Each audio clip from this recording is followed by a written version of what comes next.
ठीक है भाई, तो BRT1 आपने दिया होगा, उम्मीद है कि आपके पेपर अच्छा हुआ होगा। ठीक, तो हम लोग सारे क्वेश्चन एक एक करके एक्सप्लेन करेंगे और देखते हैं। पहला क्वेश्चन लिखा है कि which are the following statement is correct, इनमें से कौन सा स्टेटमेंट सही लिखा। पढ़ते भाई। Blood is a special connective tissue consisting of fluid matrix, plasma and formed element. बिल्कुल ठीक। कहते हैं blood special fluid connective tissue है। स्पेशल कनेक्टिव टिश्यू क्यों कहते हैं इसको? पहली बात तो कनेक्टिव टिश्यू इसलिए कहते हैं क्योंकि पूरी बॉडी को कनेक्ट करता है। स्पेशल इसलिए कहते हैं क्योंकि यहाँ पर कोई फाइबर नहीं पाए जाते, अर्थात हम ये कह सकते हैं कि ये कैसा होता है, फाइबरलेस होता है, कोई फाइबर नहीं पाए जाते। और जब हम बात करते हैं ब्लड की तो वहाँ पर क्या क्या आएगा, ब्लड में क्या क्या आएगा? एक तो फ्लूइड वाला पार्ट ना। तो ब्लड में बेसिकली दो चीज़ें होती है, एक क्या होता है प्लाज्मा, क्या होता है भाई प्लाज्मा, और दूसरा क्या होता है फॉर्म्ड एलिमेंट, प्लाज्मा और फॉर्म्ड एलिमेंट। अच्छा, कोई अगर आपसे पूछे कि कितना परसेंट प्लाज्मा होगा तो आप कह सकते हो 55%, और फॉर्म्ड एलिमेंट कितने परसेंट होते हैं? 45% फॉर्म्ड एलिमेंट होते हैं। कहते हैं कि फॉर्म्ड एलिमेंट के अंतर्गत क्या आएगा, तो तीन चीजें आती हैं। कौन सी तीन चीजें आती हैं? तो इसके अंतर्गत आता है साहब RBC, WBC और क्या आता है प्लेटलेट्स। ठीक।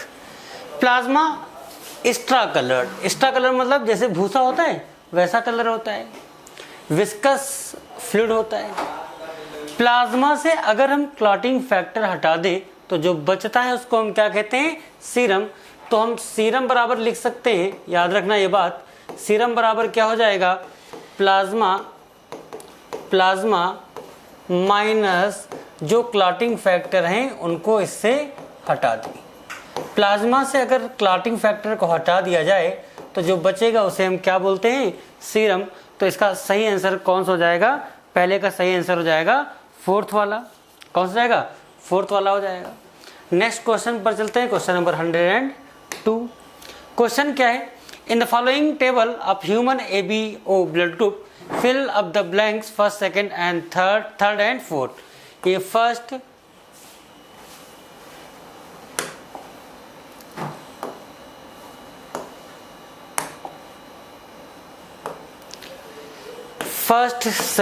सेकेंड, थर्ड और फोर्थ के बारे में बताना है। आपको एक बात पता है, जैसा ब्लड ग्रुप वैसा एंटीजन और उसके अपोजिट एंटीबॉडी। RBC की सरफेस पर मौजूद एंटीजन के आधार पर हम कहते हैं blood group A, blood group B, blood group AB या ब्लड ग्रुप O। तो ब्लड ग्रुप अगर A है तो एंटीजन कैसा होगा? A। जैसा ब्लड ग्रुप वैसा एंटीजन। एंटीबॉडी क्या होगा? B होगा। अगर ब्लड ग्रुप B है तो एंटीजन क्या होगा? B होगा। एंटीबॉडी क्या होगा? A होगा। अगर ब्लड ग्रुप AB है तो एंटीजन A भी पाया जाएगा और एंटीजन B भी पाया जाएगा। ठीक, एंटीजन A भी होगा और एंटीजन B भी होगा।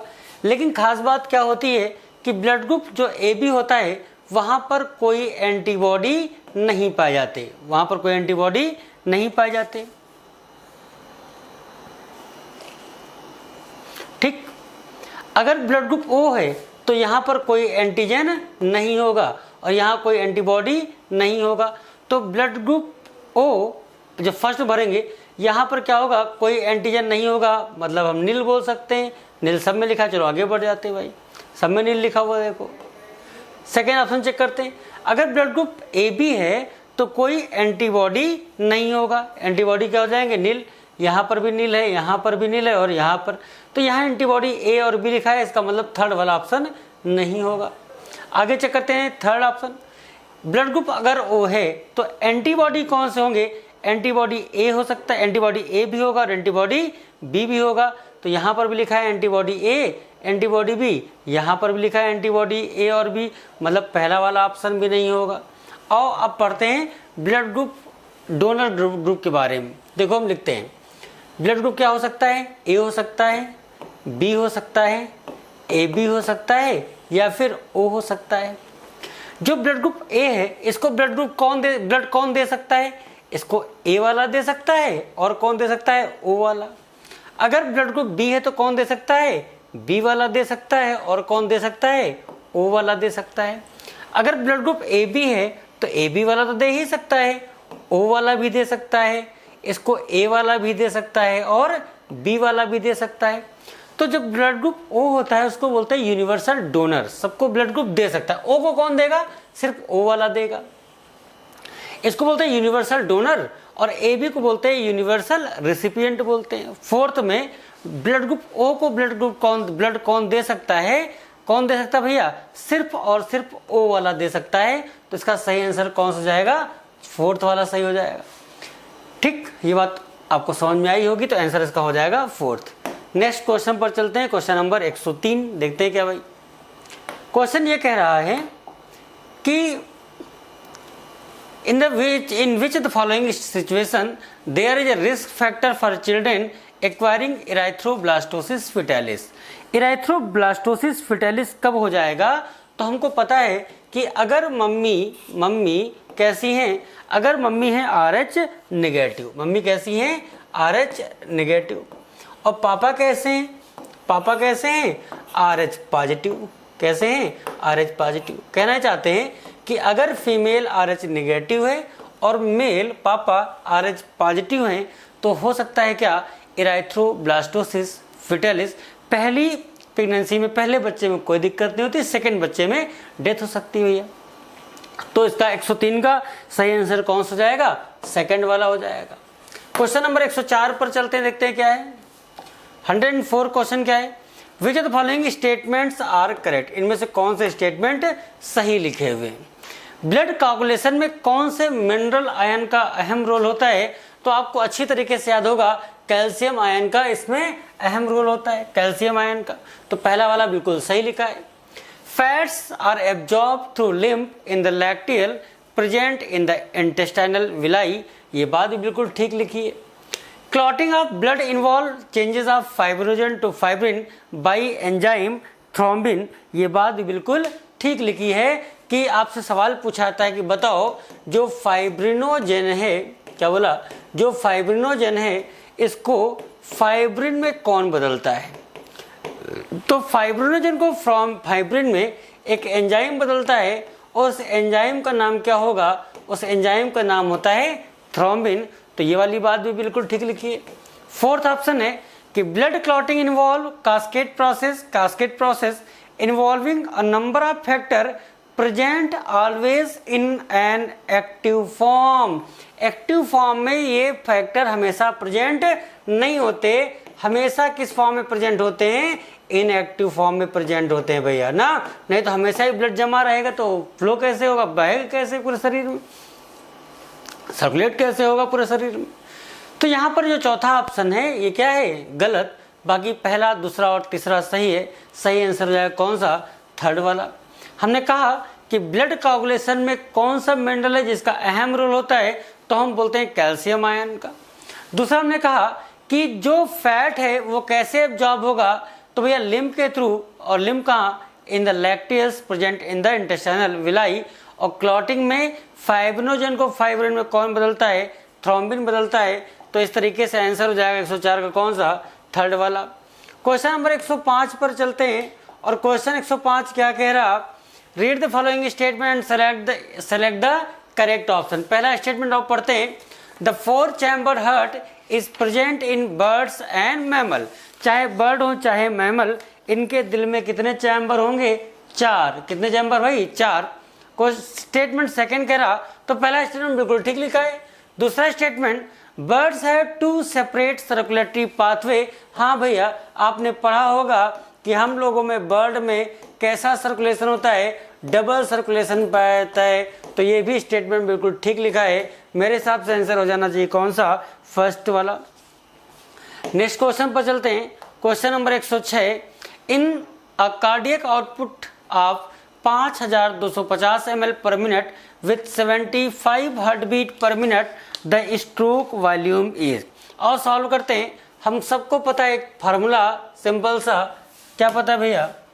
सबको हमको क्या पता है कि कार्डियक आउटपुट बराबर, क्या बोला? अरे यार, क्या बोला हमने? कार्डियक आउटपुट बराबर क्या होगा? चलो बताओ। कार्डियक आउटपुट बराबर होता है heart beat into stroke volume. ठीक, अच्छा बताओ कार्डियक आउटपुट कितना दिया है 5250, हार्ट बीट कितना दिया है 75, पूछा क्या गया है स्ट्रोक वॉल्यूम। क्या पूछा गया भाई स्ट्रोक वॉल्यूम। अच्छा आप सॉल्व करो, स्ट्रोक वॉल्यूम बराबर क्या हो जाएगा, स्ट्रोक वॉल्यूम पूछा गया है तो स्ट्रोक वॉल्यूम बराबर हो जाएगा क्या, कार्डियक आउटपुट 5250 अपान हार्ट बीट कितना 75। सॉल्व करेंगे, चलो 5 से पहले काट के देखते हैं भाई। ठीक, क्या आ जाएगा आंसर हो जाएगा 70 ml। कितना हो जाएगा 70 ml। सही आंसर कौन जाएगा फोर्थ वाला। क्या याद रखना सिंपल सा फॉर्मूला, कार्डियक आउटपुट बराबर heart beat into stroke volume. Cardiac output हमें दिया था, हार्ट बीट हमें दिया था, स्ट्रोक वॉल्यूम हमें निकालना था, तो हमने कह दिया कि स्ट्रोक वॉल्यूम बराबर कार्डियक आउटपुट अपान हार्ट बीट जो दिया था, सॉल्व कर लिया, आंसर क्या आ गया 70 ml। और नेक्स्ट क्वेश्चन पर चलते हैं, क्वेश्चन नंबर 107। और पढ़ते हैं क्या क्वेश्चन लिखा है भाई। क्वेश्चन ये लिखा साहब, पढ़ना कि असर्शन दिया है a contraction of heart is called systole and relaxation is called diastole. जब हार्ट कॉन्ट्रैक्ट करेगा सिस्टोल बोलते हैं, रिलैक्स करेगा डायस्टोल। बिल्कुल ठीक लिखा है असर्शन। और रीजन पर चलते हैं, ऐसे node generate the maximum number of action potential and is responsible for initiating and maintaining the rhythmic contraction of the heart. बिल्कुल ठीक लिखा है। जब हार्ट के बारे में पढ़ते हैं, हमने पढ़ा होगा, बढ़िया सा दिल बनाया हमने, ये क्या है राइट एट्रिया, ये क्या है राइट वेंट्रिकल, लेफ्ट एट्रिया, ये क्या है लेफ्ट वेंट्रिकल। ऐसे नोड कहाँ होता है राइट एट्रिया के राइट अपर कॉर्नर पर होता है। और इसका काम होता है क्या, इसका काम क्या होता है एक्शन पोटेंशियल को बिजली जनरेट करने का काम होता है। तो अपने हिसाब से मैक्सिमम बिजली जनरेट करता है, एक्शन पोटेंशियल जनरेट करता है, जिसकी वजह से हार्ट में लगातार क्या होता रहता है कॉन्ट्रैक्शन कॉन्ट्रैक्शन कॉन्ट्रैक्शन, फिर रिलैक्सेशन, कॉन्टैक्ट रिलैक्स। तो दोनों स्टेटमेंट सही है, सेशन भी लिखा है सही लिखा है और रीजन भी सही लिखा है। लेकिन ये जो रीजन है ये असर्शन को एक्सप्लेन नहीं कर रहा, रीजन असर्शन को एक्सप्लेन कर रहा है कि नहीं कर रहा, बोलो भैया। तो असर्शन रीजन दोनों सही है, लेकिन जो असर्शन रीजन है वो असर्शन को एक्सप्लेन नहीं कर रहा, तो इसका सही आंसर हो जाना चाहिए कौन सा, सेकंड वाला मेरे हिसाब से। नेक्स्ट क्वेश्चन पर चलते हैं, क्वेश्चन नंबर 108 पर। 108 क्वेश्चन क्या कह रहा है कि name the blood cell whose reduction in number can cause clotting disorder leading to excessive loss of blood from the body. उसका नाम बताओ जिसकी अगर कमी हो जाए तो ब्लीडिंग के चांसेस रहते हैं। तो आपने नाम सुना होगा प्लेटलेट्स का, आपने नाम सुना होगा प्लेटलेट्स की कहां से बनते हैं, तो आपने नाम सुना होगा एक सेल का मेगा कैरियोसाइट। क्या नाम सुना भाई, मेगा कैरियोसाइट्स का। ये मेगा कैरियोसाइट के टूटती हैं, छोटे छोटे टुकड़े बनते हैं, और इन टुकड़ों को ही हम क्या बोलते हैं, इन टुकड़ों को हम बोल सकते हैं थ्रोम्बोसाइट। क्या बोल सकते हैं भाई, थ्रोम्बोसाइट। ठीक, या इन्हीं को हम क्या बोल सकते हैं, प्लेटलेट्स बोल सकते हैं ना। तो इसका आंसर कौन सा जाएगा, फोर्थ वाला, चौथा हो जाएगा। नेक्स्ट क्वेश्चन पर चलते हैं, क्वेश्चन नंबर 109 पर। क्वेश्चन नंबर 109 क्या कह रहा है, 109 नंबर क्वेश्चन क्या, which of following statement is incorrect. कौन सी बात इनमें से सही नहीं है, गलत है। A person of O blood group has anti A and anti B antibody. कहते हैं अगर किसी का ब्लड ग्रुप ओ है तो उसके प्लाज्मा में एंटीबॉडी कौन से पाए जाएंगे, एंटीबॉडी ए भी होगा और एंटीबॉडी बी भी होगा। लिखा है नेक्स्ट लाइन लिखी है कि ABO blood group is based on the basis of presence और absence of antigen in blood plasma.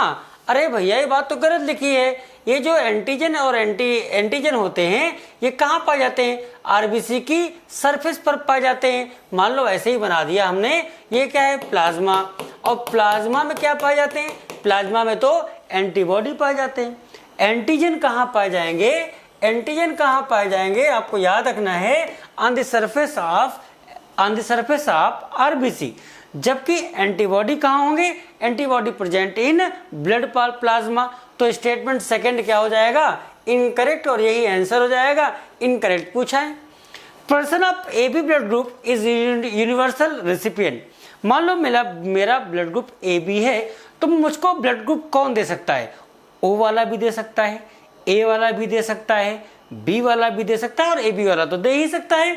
तो अगर किसी का ब्लड ग्रुप AB है तो इसको ब्लड को कौन दे सकता है, A वाला भी दे सकता है, B वाला भी दे सकता है, O वाला भी दे सकता है, और AB वाला। चूंकि सबसे ब्लड ले सकता है इसलिए इसको बोलते हैं यूनिवर्सल रेसिपिएंट बोलते हैं। ठीक, platelets are cell fragment produced from megakaryocyte, ये वाली बात भी सही लिखी।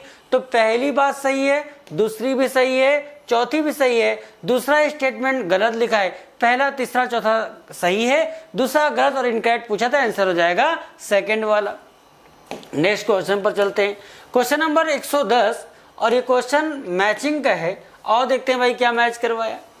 बेसोफिल्स, न्यूट्रोफिल्स, स्नोफिल्स, प्लेटलेट्स, इनके बारे में आपसे मैचिंग के लिए पूछा है। ठीक, तो जो बेसोफिल होते हैं, जो प्लेटलेट होते हैं, इनका काम कहाँ होता है, ब्लड क्लॉटिंग में काम होता है। कहाँ काम होता है भैया, ब्लड क्लॉटिंग। बेसोफिल इन्फ्लामेशन में मदद करेंगे। अच्छा, न्यूट्रोफिल का काम क्या होगा, तो न्यूट्रोफिल तो फैगोसिटिक होते हैं, बैक्टीरिया वगैरह खाने का काम करते होंगे। और स्नोफिल इसे और इन्फेक्शन, स्नोफिल का काम क्या है, इन्फेक्शन से बचाना। इन्फेक्शन होता है, स्नोफिल काउंट बढ़ जाते हैं। ठीक, तो बेसोफिल इन्फ्लामेशन में रोल है, न्यूट्रोफिल फैगोसाइटोसिस करती हैं, बैक्टीरिया वगैरह को, फॉरेन पार्टिकल को खाने का काम करती हैं। स्नोफिल इन्फेक्शन से बचाएगा, और प्लेटलेट ब्लड क्लॉटिंग। तो ए में हो गया पहला, ए में कौन सा हो गया पहला, बी में हो गया तीसरा, सी में हो गया चौथा, और डी में हो गया दूसरा। 1 3 4 2, 1 3 4 2 सही आंसर हो जाएगा कौन सा, पहला वाला हो जाएगा। नेक्स्ट क्वेश्चन पर चलते हैं, क्वेश्चन नंबर 111। क्वेश्चन ये कह रहा है कि most commonly used body fluid for exchange of substances by most of higher organism is.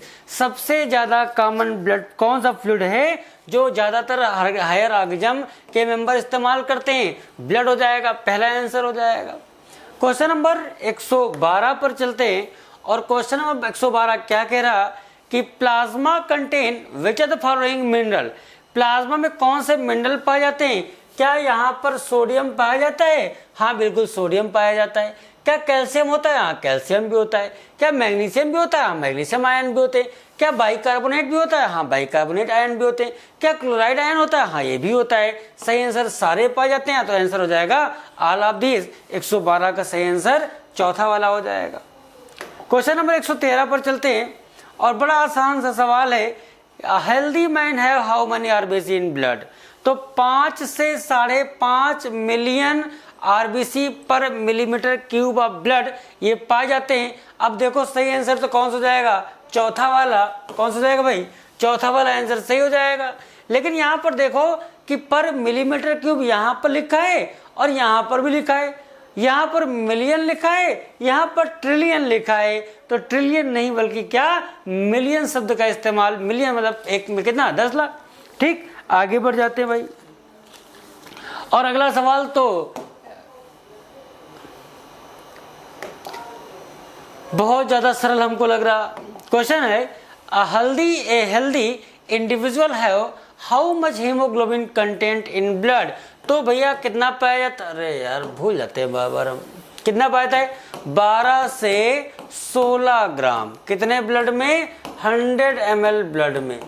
100 ml blood में कितना होगा, 12 से 16 ग्राम होगा। 114 के बाद नेक्स्ट पर चलते हैं, क्वेश्चन नंबर 115। बताओ कौन कितने परसेंट पाया जाता है। तो नो, याद रखना ये बात, WBC में नो लॉन्गर मंकी ईट बनाना।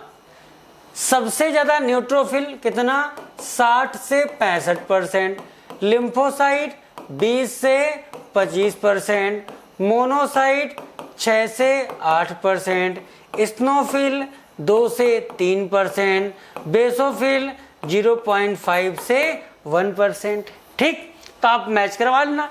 न्यूट्रोफिल कितना, 60 से 65%, बेसोफिल 0.5 से 1%, स्नोफिल 2 से 3%। तो पहले को हो गया कौन सा, तीसरा वाला, दूसरे को हो गया पहला वाला, और तीसरे को हो गया दूसरा। 3, 1, 2 आंसर हो गया पहला।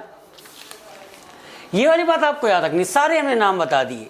न्यूट्रोफिल कितना है, 60 से 65%, लिम्फोसाइट 20 से 25%, मोनोसाइट 6 से 8%, स्नोफिल 2 से 3%, बेसोफिल 0.5 से 1% पाया जाएगा। और नेक्स्ट क्वेश्चन पर चलते हैं। क्वेश्चन क्या है, अरे तो बहुत आसान सा क्वेश्चन है। क्रोकोडाइल बर्ड एंड मैमल है हो, दिल में कितने चैम्बर होंगे, 4। तो हमें लगता है क्वेश्चन लगभग ऐसा ही क्वेश्चन पहले भी दिया था। कितने चैम्बर हर्ट हैं, 4 चैम्बर हर्ट है। आंसर कौन सा जाएगा, थर्ड वाला। क्वेश्चन नंबर 117 पर चलते हैं। क्वेश्चन नंबर 117 क्या है, cardiac output can be defined as. Cardiac output को आप कैसे डिफाइन करेंगे। तो भैया याद रखना कि प्रत्येक वेंट्रिकल के द्वारा 1 मिनट में जितना ब्लड पंप होता है उसको हम बोलते हैं क्या, कार्डियक आउटपुट। 117 का सही आंसर हो जाएगा कौन सा, सेकंड। अभी हमने बताया था आपको याद होगा कि कार्डियक आउटपुट बराबर हार्ट बीट, क्या, heart beat into stroke volume, ये बताया था हमने। बोलो यार, ये वाली बात भी हमने बताई थी, याद होगा आपको। तो सही आंसर कौन सा आएगा इसका, सेकंड वाला हो जाएगा। 1 मिनट में प्रत्येक वेंट्रिकल जितना ब्लड पंप करती है उसको हम बोलते हैं क्या, कार्डियक आउटपुट। नेक्स्ट क्वेश्चन पर चलते हैं। Question number 118। क्वेश्चन ये है कि to obtain a standard ECG patient is connected to machine with how many leads. कितनी लीड की जरूरत पड़ती है, आपको याद होगा। तो 3 लीड की आवश्यकता पड़ती है। कितने भैया, 3। और ये भी आपको पता होगा कि लीड स्टैंडर्ड ईसीजी के लिए ये लीड कहाँ पर लगाई जाती है। तो आपको पता होगा कि एक एक लीड दोनों रिस्ट में लगाई जाती है और एक लीड लगाई जाती है लेफ्ट एंकल में। क्या बताया, 2 ईच इन रिस्ट और 1 in left ankle, 1 in left ankle. सही आंसर कौन सा हो गया, थर्ड वाला। नेक्स्ट क्वेश्चन पर चलते हैं। Question number 119। अब ये बताने की जरूरत नहीं है question. Tunica externa, tunica media, tunica intima. Tunica intima भैया स्क्वैमस अरे यार, ट्यूनिका इंटिमा कौन सा आएगा, स्क्वैमस एंडोथेलियम हो जाएगा। ये बात तो सबको पता होगी, ये बात बताने की कोई जरूरत नहीं है। सबसे बाहर की जो लेयर है वो कैसी होती है, फाइब्रस कनेक्टिव टिश्यूज बनी होती है और जिसमें कोलेजन फाइबर पाए जाते हैं। ट्यूनिका मीडिया बीच वाली लेयर होती है, स्मूथ मसल और इलास्टिक फाइबर पाए जाते हैं। तो सबसे बाहर की जो लेयर है ब्लड वेसल्स में, आर्टरी में, उसमें सबसे बाहर की layer fibrous connective tissue with collagen fiber, बीच वाली लेयर स्मूथ मसल और इलास्टिक फाइबर, और अंदर वाली लेयर में स्क्वैमस एंडोथेलियम। तो क्या आंसर हो जाना चाहिए, ए में हो गया कौन सा, सेकंड वाला, बी में हो गया थर्ड वाला, और सी में हो गया फर्स्ट। 2 3 1 2 3 1 आंसर हो जाना चाहिए कौन सा, 119 का थर्ड वाला। और नेक्स्ट क्वेश्चन पर चलते हैं। Question number 120। Atherosclerosis is caused by deposition of, atherosclerosis blood vessels में किसी चीज का डिपोजिशन हो जाना जिससे की वजह से ब्लड वेसल्स क्या होती हैं, नैरो हो जाती हैं। किन चीजों का डिपोजिशन हो जाता है, तो कैल्शियम का, फैट का, कैल्शियम का, फैट का, फाइब्रस टिश्यू का, कोलेस्ट्रॉल का। आंसर हो जाएगा कौन सा, कौन सा क्वेश्चन था, 120 का आंसर हो जाएगा फोर्थ वाला। ठीक, इसका आंसर कौन सा आएगा, 120 का फोर्थ वाला ना। नेक्स्ट क्वेश्चन पर चलते हैं। Question number 121। तो क्वेश्चन नंबर 121 क्या है? ये अच्छा सवाल है, बहुत बार एग्जाम में पूछा जाता है। और देखते हैं इसको।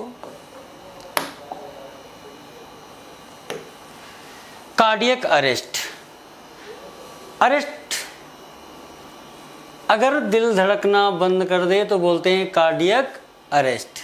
हार्ट फेल्योर, फेल हो जाना किसी काम में, जो आपका काम है उस काम में फेल हो जाना। अब बताओ हार्ट का काम क्या है? दिल का काम है धड़कना, ब्लड को पंप करना। तो heart failure when heart is not pumping blood effectively enough to meet the need of the body. अगर दिल फेल हो जाना अपने काम में, क्या काम था? ब्लड को पंप करना, पूरी बॉडी को ब्लड पर्याप्त मात्रा में मिल सके। अगर ये काम हार्ट नहीं कर पा रहा तो इसको हम बोलते हैं हार्ट फेल्योर। हार्ट अटैक, अगर हार्ट की मसल अचानक से खराब हो जाए, क्यों खराब हो जाए? उनकी मसल को क्या नहीं मिल पा रहा है? पर्याप्त मात्रा में ब्लड की सप्लाई नहीं हो पा रही। तो ए में पहले में पहला हो जाएगा, दूसरे बी में थर्ड हो जाएगा और सी में सेकंड हो जाएगा। 1 3 2, 1 3 2 सही आंसर हो जाएगा हमारे हिसाब से इसका थर्ड वाला। नेक्स्ट क्वेश्चन पर चलते हैं, क्वेश्चन नंबर 122। और सवाल यह है कि RBC have an average life span of 120 दिन। एकदम ठीक लिखा है। कितनी लाइफ स्पैन होती है? 120 डे। ग्रेवयार्ड ऑफ आरबीसी कौन है? स्प्लीन है, ये भी सही लिखा। Formed element consider about 45%। मैंने कहा था कि ब्लड में दो चीजें होती हैं, एक तो एक्स्ट्रा कलर का विस्कस फ्लूइड जिसको क्या बोलते हैं? प्लाज्मा बोलते हैं। और प्लाज्मा कितना परसेंट? 55%। जबकि फॉर्म्ड एलिमेंट कितने परसेंट? बोलो यार, फॉर्म्ड एलिमेंट कितने परसेंट? फॉर्म्ड एलिमेंट होते हैं, फॉर्म्ड एलिमेंट कितने परसेंट? 45%। फॉर्म्ड एलिमेंट में क्या क्या आएगा? फॉर्म्ड एलिमेंट में आता है 3 चीजें। कौन सी 3 चीजें? आरबीसी, डब्ल्यूबीसी और क्या आएगा? प्लेटलेट्स आएंगी। क्या आएगा? प्लेटलेट्स आएगी। तो इसका आंसर कौन सा आएगा? फोर्थ वाला हो जाएगा। 122 का हो जाएगा फोर्थ। नेक्स्ट क्वेश्चन पर चलते हैं, क्वेश्चन नंबर 122। सवाल है 123। सवाल 123 क्या कह रहा है? स्टेटमेंट पहला, RBC are divide of nucleus in most of the mammals and are biconcave in shape. हम जानते हैं कि आरबीसी में इमेच्योर अवस्था में तो न्यूक्लियस पाया जाता है, लेकिन मैच्योरिटी में न्यूक्लियस बाहर आ जाता है और शेप कैसा हो जाता है? बाइकॉन्केव शेप हो जाता है। बिल्कुल ठीक लिखा। ल्यूकोसाइट्स डब्ल्यूबीसी कलरलेस होते हैं क्योंकि यहाँ हीमोग्लोबिन नहीं पाया जाता। पहला और दूसरा दोनों स्टेटमेंट बिल्कुल ठीक है। आंसर हो जाएगा पहला वाला, 123 का फर्स्ट हो जाएगा। क्वेश्चन नंबर 124 पर चलते हैं और क्वेश्चन नंबर 124 क्या कह रहा, पढ़ना जरा। स्टेटमेंट का सवाल है, lymph is a colourless fluid containing specialised lymphocyte. और लिम्फोसाइट किसके लिए जरूरी होंगे? इम्यून सिस्टम के लिए या इम्यून रिस्पॉन्स के लिए कह दो। तो बिल्कुल ठीक लिखा है। ओपन सर्कुलेटरी सिस्टम आर्थ्रोपोडा में होगा और मोलस्का में होगा। दोनों बातें सही लिखी हैं, तो इसका आंसर हो जाएगा कौन सा? पहला वाला हो जाएगा। क्वेश्चन नंबर 124 के बाद नेक्स्ट क्वेश्चन पर चलते हैं, question number 125। Erythroblastosis fetalis can be avoided by administering to the mother immediately after the delivery of the first child। तो अगर हम चाहते हैं इराइथ्रोब्लास्टोसिस फिटेलिस से सेकेंड प्रेगनेंसी में कैसे बचा जाए, तो माँ को देना होगा एंटी-आरएच एंटीबॉडी। सही आंसर हो जाएगा कौन सा? थर्ड वाला, एंटी-आरएच एंटीबॉडी। क्वेश्चन नंबर 125 के बाद 126 पर चलते हैं। 126 क्वेश्चन है, in the heart of mammal the bicuspid valve या मिट्रल वॉल जिसको बोलते हैं वो कहाँ पर होगा? अरे नाम है बाइकस्पिड। बाइकस्पिड पाया जाएगा कहाँ? बाईं तरफ। बाईं तरफ किसके बीच में? Between left atrium and left ventricle. पहला वाला सही हो जाएगा। यहीं पर अगर आपसे पूछते कि बताओ ट्राइकस्पिड वॉल्व कहाँ पर पाया जाएगा, तो कह देना दाईं तरफ। दाईं तरफ मतलब क्या है भैया? दाईं तरफ मतलब क्या है? Between right atrium and right ventricle. इसका सही आंसर होगा कौन सा? फर्स्ट वाला। क्वेश्चन नंबर 127 पर चलते हैं। और बिजली कहाँ से कहाँ जाती है, इसके बारे में ये सवाल पूछा गया है कि बताओ जो ऐसे नोड से बिजली चली थी वो कैसे कैसे आगे ट्रांसफर होती है, ये आपको यहाँ पर बताना होगा। क्वेश्चन नंबर कौन सा है? 127। तो जो बिजली चली थी कहाँ से चली थी भाई? अरे बिजली कहाँ चली थी? राइट एट्रिया के राइट अपर कॉर्नर पर मौजूद था कौन? SA node. एसए नोड से बिजली कहाँ पर पहुंची? एसए नोड से बिजली कहाँ पहुंची? AV node. एवी नोड से बिजली कहाँ पहुंची? Bundle of his. Bundle of his से परकिंजे फाइबर और पूरे मसल में, हार्ट की मसल में फैल गई थी। तो एसए नोड से एवी नोड, एवी नोड से बंडल ऑफ हिज, परकिंजे फाइबर और उसके बाद हार्ट की मसल। आंसर सही हो जाएगा कौन सा? चौथा वाला। नेक्स्ट क्वेश्चन पर चलते हैं। मैचिंग का बड़ा सा सरल सा सवाल है। फाइब्रिनोजन मदद करेगा ब्लड क्लॉटिंग में। फाइब्रिनोजन मदद करेगा ब्लड क्लॉटिंग में। तो ए में हो गया कौन सा? सेकंड वाला। जी से ग्लोबिन, जी से गन। गन का काम क्या है? डिफेंस। क्या हो जाएगा? थर्ड। बी में हो गया थर्ड। एल्ब्यूमिन का काम है ऑस्मोटिक बैलेंस को मेंटेन करना। 2, 3, 1 आंसर हो जाएगा चौथा वाला। नेक्स्ट क्वेश्चन पर चलते हैं। Question number 129। Bundle of his is a part. बड़ा सरल सा सवाल है। बंडल ऑफ हिज किसका पार्ट है? हार्ट का पार्ट है। और क्या भैया? आंसर हो जाएगा कौन सा? पहला वाला। नेक्स्ट क्वेश्चन पर चलते हैं। Question number 130। सवाल बड़ा आसान सा है। A person with blood group AB is considered as universal recipient because AB blood group वाले पर्सन में से क्या खास बात है कि उसको यूनिवर्सल रेसिपिएंट कहते हैं? क्योंकि यहाँ पर कोई एंटीबॉडी नहीं पाया जाता, कोई एंटीबॉडी यहाँ पर नहीं पाया जाता। तो वो लिखा है both A and B antibody on RBC but no antibody in the plasma. 130 का जो पहला आंसर बिल्कुल सही हो जाएगा। हमने आपसे बताया कि यदि किसी का ब्लड ग्रुप ए बी है, यदि किसी का ब्लड ग्रुप ए बी है, तो मैंने आपको क्या बताया? ये मान लो ब्लड वेसल है, ये प्लाज्मा है, ठीक। तो इसकी सरफेस पर एंटीजन ए भी पाया जाएगा, एंटीजन बी भी पाया जाएगा, लेकिन कोई भी एंटीबॉडी इसके ब्लड ग्रुप में, ब्लड में नहीं होगा। 130 का सही आंसर हो जाएगा कौन सा? फर्स्ट वाला। नेक्स्ट पर चलते हैं। SA node is located in. SA node कहां पर पाया जाएगा? कितनी बार तब से हम बता चुके हैं कि राइट एट्रिया के राइट अपर कॉर्नर पर होगा।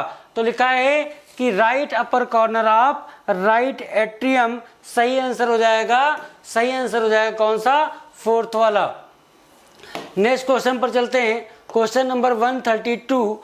ये सवाल थोड़ा ठीक है, आप ध्यान से देखना। मान लो ये क्या है? वही हम हार्ट बनाने जा रहे थे। ये मान लो हमारा है क्या? हार्ट, ठीक। अरे भाई सही वाला बन जा थोड़ा। ये वाला जो हम कॉपी किताब बनाते वो वाला बनाते। Right atria, right ventricle, left atria और लेफ्ट वेंट्रिकल, ठीक। अब सवाल पूछा है वेंट्रिकुलर सिस्टोल। वेंट्रिकल क्या कर रहे हैं? कॉन्टैक्ट कर रहे हैं। तो यहाँ से राइट वेंट्रिकल से ब्लड निकलेगा और लेफ्ट वेंट्रिकल से भी ब्लड निकलेगा। लेफ्ट वेंट्रिकल से जो ब्लड निकलेगा पूरी बॉडी में जाएगा, और यहाँ से जो राइट वेंट्रिकल से ब्लड गया था वो कहाँ पर पहुंच जाएगा? वो पहुंच जाएगा भाई लंग में। तो राइट वेंट्रिकल से जो ब्लड निकलेगा, सॉरी, जो लेफ्ट वेंट्रिकल से ब्लड निकलेगा वो कैसा होगा? ऑक्सीजनेटेड होगा कि डीऑक्सीजनेटेड ब्लड होगा? बोलो यार। तो ये वाला ब्लड कैसा है? ऑक्सीजनेटेड है, साफ होके आया था। अरे लंग से आया था, यहाँ से यहाँ पर गया था, तो ये ऑक्सीजनेटेड ब्लड था। ये कौन सी पाइप से जा रहा? तो इस पाइप को हम बोलते हैं डार्सल एओर्टा, ठीक। राइट वेंट्रिकल से जो ब्लड निकला था वो कैसा था? वो कैसा था? बोलो यार। डीऑक्सीजनेटेड ब्लड था। कैसा था? डीऑक्सीजनेटेड। तो यहाँ राइट वेंट्रिकल से जो ब्लड निकला, ये जो पाइप होती है, इस पाइप को हम बोलते हैं पल्मोनरी आर्टरी। क्या बोलते हैं? Pulmonary artery. तो ये जो डीऑक्सीजनेटेड ब्लड है वो कौन ले जा रहा? Pulmonary artery. लेकिन आपके मन में सवाल आया होगा कि आर्टरी में ब्लड तो हमेशा ऑक्सीजनेटेड होता है, तो पल्मोनरी आर्टरी में कैसा जा रहा है, डीऑक्सीजनेटेड। हाँ, ये बात आपको याद रखना पड़ेगा कि आर्टरी में ब्लड हमेशा ऑक्सीजनेटेड होता है, लेकिन एक्सेप्शन में है पल्मोनरी आर्टरी, जहाँ जो राइट वेंट्रिकल से ब्लड ले जा रही लंग की तरफ, डीऑक्सीजनेटेड ब्लड। वेन्स में ब्लड हमेशा डीऑक्सीजनेटेड होगा, लेकिन लंग से जो लाती है पाइप, जिसको हम पल्मोनरी वेन बोलते हैं, ये कैसा ब्लड ला रही, ऑक्सीजनेटेड। तो याद रखना कि आर्टरी में ब्लड हमेशा ऑक्सीजनेटेड बहेगा, लेकिन एक्सेप्शन है पल्मोनरी आर्टरी। जब वेंट्रिकल सिस्टोल होगा तो राइट वेंट्रिकल से लंग की तरफ पाइप जाती है, पल्मोनरी आर्टरी बोलते हैं, डीऑक्सीजनेटेड ब्लड ले जाएगी। और लंग से लेफ्ट एट्रिया में जो ब्लड लाती है, उस पाइप का नाम पल्मोनरी वेन। खैर, यह वेंट्रिकुलर सिस्टोल का सवाल था। ऑक्सीजनेटेड ब्लड किसके रास्ते जाएगा, डार्सल शब्द यहाँ जुड़ा होना चाहिए, डार्सल एओर्टा से। और डीऑक्सीजनेटेड ब्लड कौन ले जाएगा, पल्मोनरी आर्टरी। सही आंसर हो जाएगा कौन सा, फर्स्ट वाला आंसर सही हो जाएगा। नेक्स्ट क्वेश्चन पर चलते हैं। क्वेश्चन नंबर 133, ब्लड में क्या क्या आएगा, बहुत बार बता चुके भाई, प्लाज्मा, आरबीसी, डब्ल्यूबीसी और प्लेटलेट। सही आंसर हो जाएगा कौन सा, चौथा वाला। क्वेश्चन नंबर 134 क्वेश्चन है कि process of exchange of gases of oxygen from atmosphere with CO2 produced by cell is called breathing, commonly called respiration. Atmosphere से जो ऑक्सीजन आई थी, जो भी एयर आई थी, वो लंग से यहाँ से कहाँ जाएगी, सेल। और सेल में जब ये ऑक्सीजन आई, सेल में जब ऑक्सीजन आई तो इसने क्या किया, C6H12O6 ऑक्सीजन के साथ जुड़ी और इससे क्या बना, कार्बन डाइऑक्साइड। कार्बन डाइऑक्साइड फिर से ब्लड वेसल से लंग चला जाएगा। इसी एक्सचेंज को हम क्या बोलते हैं, respiration. Special vascularise structure called gills, या इसी को ब्रैंकियल रेस्पिरेशन कहते हैं, used by most of the aquatic arthropods and molluscs. दोनों स्टेटमेंट बिल्कुल ठीक लिखे हैं और आंसर इसका हो जाना चाहिए कौन सा, पहला वाला, 134 का फर्स्ट वाला। नेक्स्ट क्वेश्चन है 135, ड्यूरिंग सेलिंग, जब खाना निगलते हैं, glottis can be covered by thin elastic cartilaginous flap. और इस ढक्कन को हम क्या बोलते हैं, इस ढक्कन को साहब अंग्रेजी में बता रहे हैं, एपिग्लॉटिस। क्या आंसर हो जाएगा, एपिग्लॉटिस। सेकेंड वाला आंसर बिल्कुल सही हो जाएगा। 135 के बाद next question 136, which is correct sequence of the air passage in human. Human में एयर के करेक्ट पैसेज के बारे में आपसे पूछा गया है। तो आप सबको पता है, हवाई, नेजल कैविटी, नेजल कैविटी के बाद यहाँ चूंकि सब शब्द हटा दिए गए। Pharynx, common passage for both food and air, pharynx common passage for both food and air. लैरिंग्स sound box, लैरिंग्स के रास्ते ट्रेकिया, ब्रोंकाई, ब्रोंकियोल और एल्विलाई। सही आंसर हो जाएगा कौन सा, चौथा। Nasal cavity, pharynx, लैरिंग्स, trachea, bronchi, bronchiole और एल्विलाई। क्वेश्चन नंबर 136 के बाद 137 सवाल है और देखते क्या है। Thoracic chamber is form dorsally by. Thoracic chamber की बात कर रहे हैं। डार्सल सरफेस पर क्या होगा, वर्टिब्रल कॉलम हो जाएगा। वेंट्रल सरफेस पर स्टर्नम हो जाएगा। लेटरल साइड पर रिब्स हो जाएंगे, लेटरल साइड पर रिब्स। लोअर साइड पर डोम शेप स्ट्रक्चर, जिसको डायाफ्राम बोलते हैं। तो 137 का सही आंसर हो जाएगा पहला। मैंने कहा कि डार्सल साइड पर क्या पाया जाएगा, तो आपने कह दिया वर्टिब्रल कॉलम। वेंट्रल साइड पर क्या है, स्टर्नम। लेटरल साइड पर क्या है, रिब्स। लोअर साइड पर क्या है, डायाफ्राम। आंसर हो जाएगा कौन सा, 137 का सही आंसर हो जाएगा पहला वाला। नेक्स्ट क्वेश्चन पर चलते हैं। क्वेश्चन नंबर 138 और ये अच्छा सवाल है, ध्यान से पढ़ना। लिखा है गिवन बिलो, थोड़ा बड़ा कर देते हैं।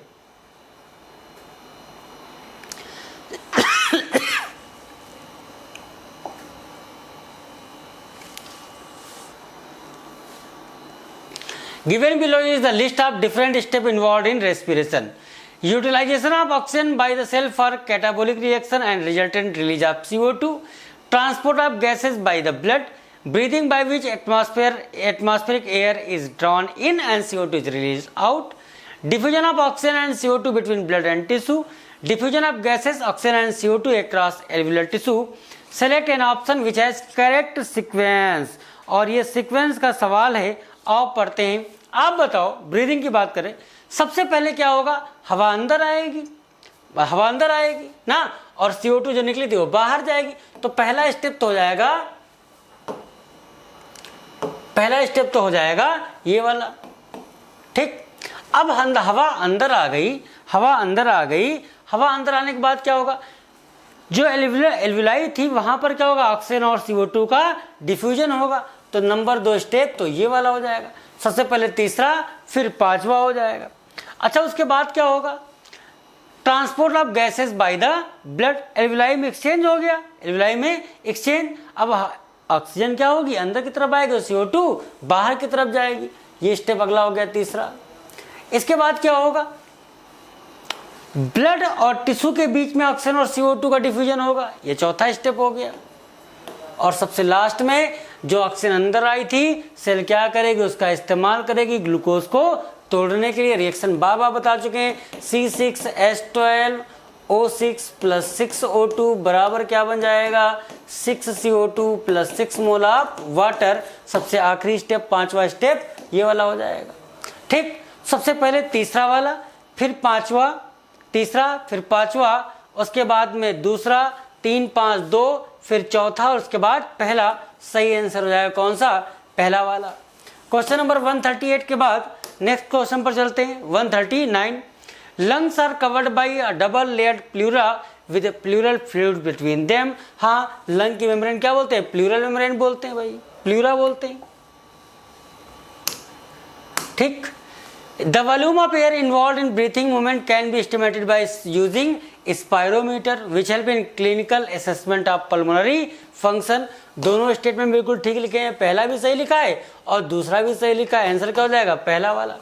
लंग की लेयर, 2 लेयर होती है, प्लूरल मेम्ब्रेन, दोनों के बीच क्या पड़ता है, पानी, प्लूरल फ्लूइड, जिससे कि जर्क से, फ्रिक्शन से बचाया जा सके। दूसरा है कि जो एयर का वॉल्यूम उसको नापने के लिए क्या इस्तेमाल करते हैं, स्पायरोमीटर का इस्तेमाल करते हैं। ठीक, नेक्स्ट क्वेश्चन है question number 140, which of the following is correct sequence of inspiration. Inspiration के लिए कौन सा इसमें बताना है सीक्वेंस सही दिया हुआ है, और इसके बारे में देखते हैं भाई।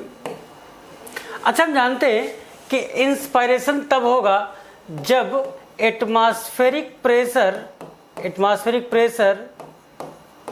ज़्यादा हो, किससे ज़्यादा हो, इंट्रापल्मोनरी प्रेशर से।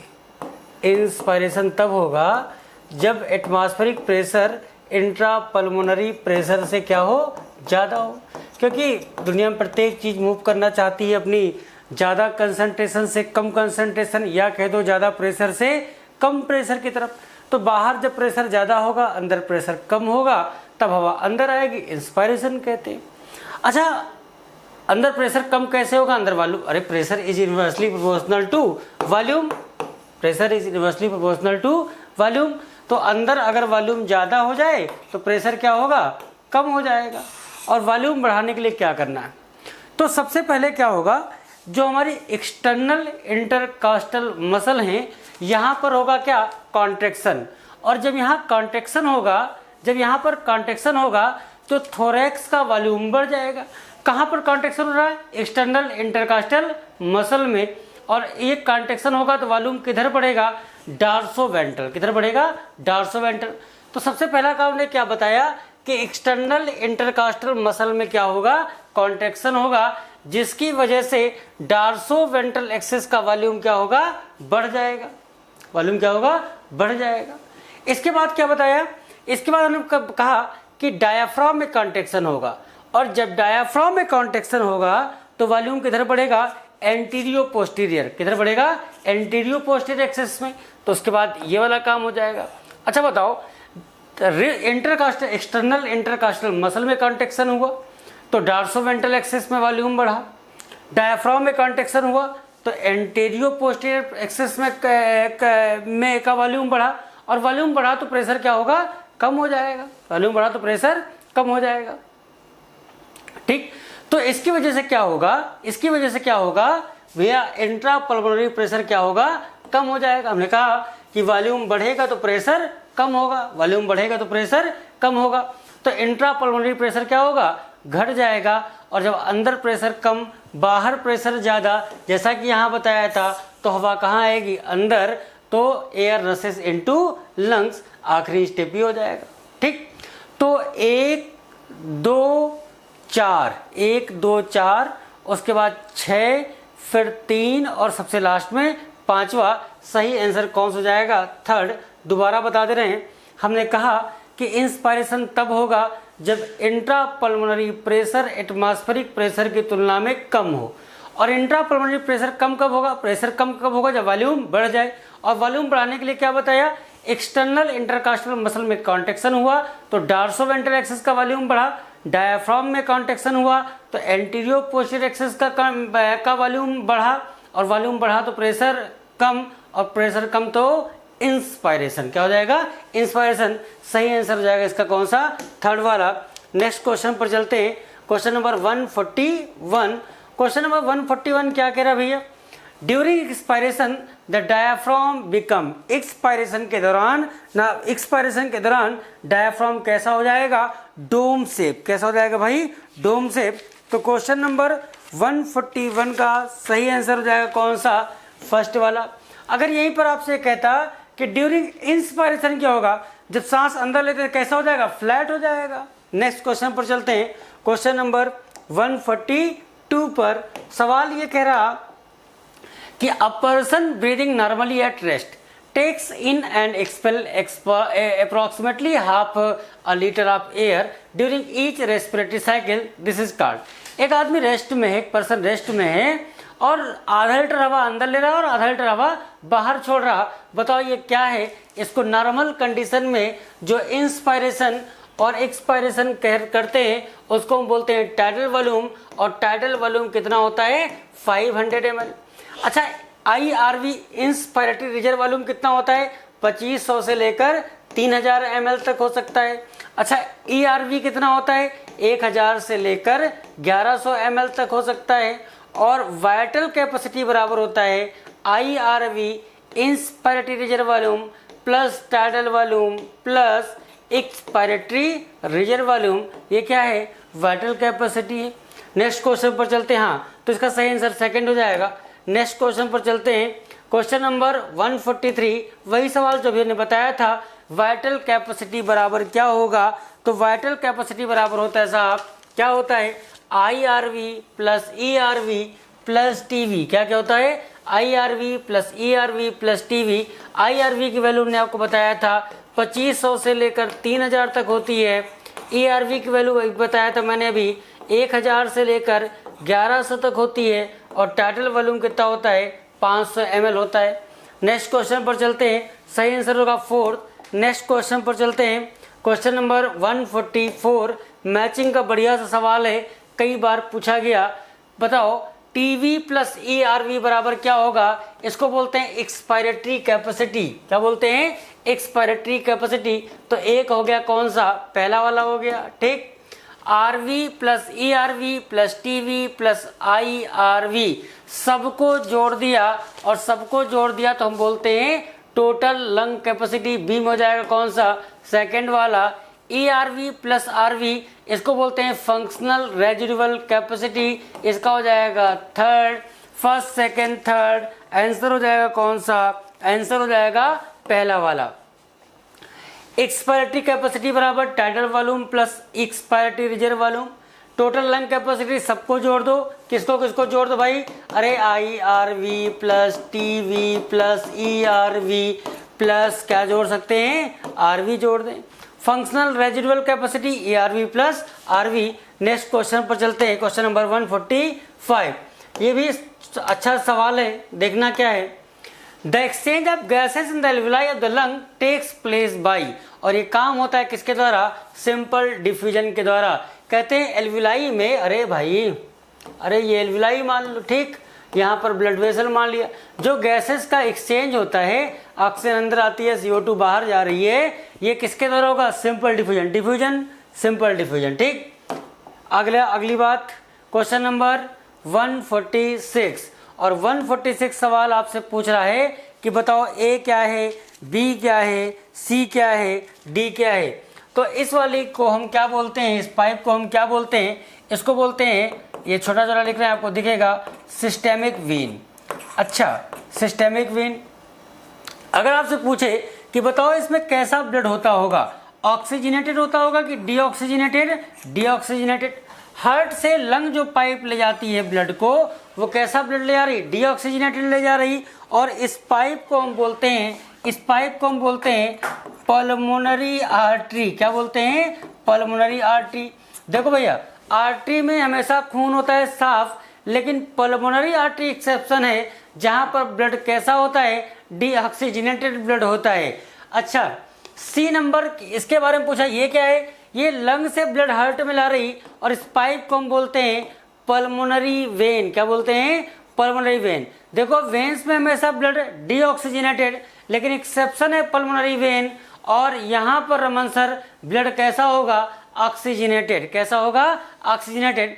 इस वाली पाइप का नाम बता दो, इस वाली पाइप को हम क्या बोलते हैं, जो हार्ट से ब्लड पूरे बॉडी में ले जा रही, इस पाइप को हम बोलते हैं सिस्टेमिक आर्टरी। क्या बोलते हैं, सिस्टेमिक आर्टरी बोलते हैं।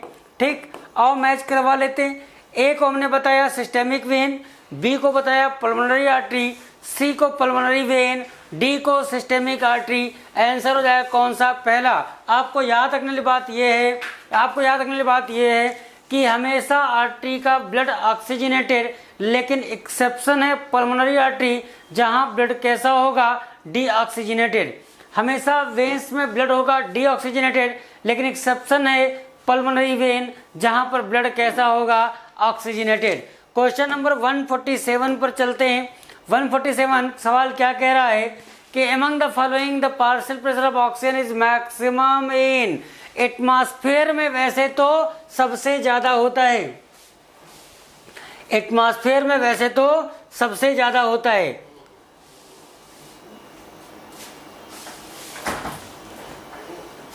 कितना होता है, 159 mmHg। कितना होता है भैया, 159 mmHg। एल्वुलाई में कितना होता है, 104 mmHg। कितना होगा, 104 mmHg। अच्छा, टिश्यू में कितना हो जाएगा, टिश्यू में होता है 40। टिश्यू में कितना होगा भैया, 40 होता है, सबको पता है। अच्छा जी, वेन्स में ब्लड कैसा, डीऑक्सीजनेटेड, यहाँ भी कितना होगा, 40। आर्टरी में ऑक्सीजनेटेड कितना होगा, 95।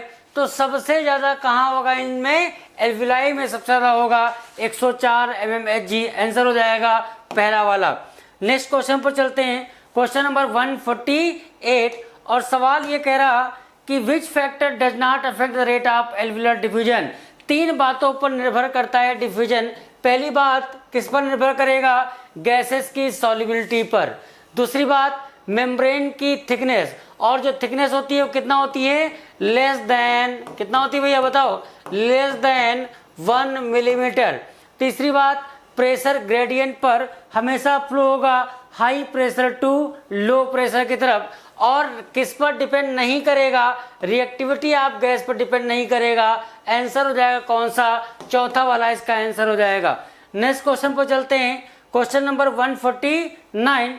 सवाल ये पूछा है कि विच of the following statement is correct. Pharynx is common passage for both food and air, बिल्कुल ठीक लिखा है। लैरिंग्स, जिसको साउंड बॉक्स कहते हैं, साउंड प्रोडक्शन करने का काम करता है, कार्टिलेज का बना हुआ डिब्बा है। और थोरेसिस कैविटी एक एयर टाइट चैम्बर है, ये बात भी बिल्कुल ठीक है। आंसर कौन सा जाएगा, चौथा वाला, all of these. Question number 150 पर चलते हैं, और 150 नंबर सवाल बढ़िया है, ध्यान देखना। After taking a long deep breath we do not respire some second due to, कहते हैं एक लंबी सांस लेने के बाद हम कुछ समय तक, after taking a long deep breath we do not respire for some second due to, ऐसा क्यों होता है कि एक लंबी सांस लेने के बाद हम कुछ समय तक श्वसन नहीं कर पाते। ऐसा इसलिए होता है क्योंकि ब्लड में कार्बन डाइऑक्साइड की मात्रा कम हो जाती है, क्योंकि ब्लड में कार्बन डाइऑक्साइड की मात्रा कम हो जाती है। सही आंसर होगा कौन सा, थर्ड वाला। नेक्स्ट क्वेश्चन पर चलते हैं, क्वेश्चन नंबर 151। और ये सवाल ट्रू फॉल्स का पूछा गया सवाल है। अब नए जो पेपर एग्जाम हो रहे हैं वहां पर ऐसे क्वेश्चन भी पूछे जाते हैं, और सारे ऑप्शन देखते हैं कौन सा सही है कौन सा गलत। पहला, nearly 20 to 25% of CO2 is transported by RBC। ये बताओ ट्रू है कि फॉल्स? हमको लगता है कि ये बात बिल्कुल सही लिखी है, ट्रू है। लगभग 20 से 25% CO2 हीमोग्लोबिन से ना। During gases exchange the gases diffuse from high partial pressure to low partial pressure. एकदम सही बात लिखी है। Each haemoglobin molecule can carry maximum 4 molecule of oxygen. ये बात बिल्कुल ठीक लिखी है। Breathing of oxygen with haemoglobin is partially related to partial pressure of oxygen. कहते हैं कि ब्रीदिंग ऑफ, क्या लिखा है,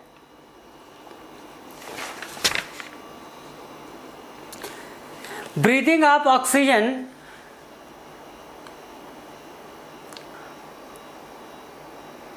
ब्रीदिंग शब्द नहीं होना चाहिए, चलो खैर, ऑक्सीजन का हीमोग्लोबिन के साथ जुड़ना कहते हैं कि डिपेंड करेगा पार्शियल प्रेशर ऑफ ऑक्सीजन पर। ना भैया, इस ये बात तो क्या लिखी है, गलत लिखी है। इसका आंसर हो जाएगा कौन सा, चौथा वाला इसका आंसर हो जाएगा। ठीक,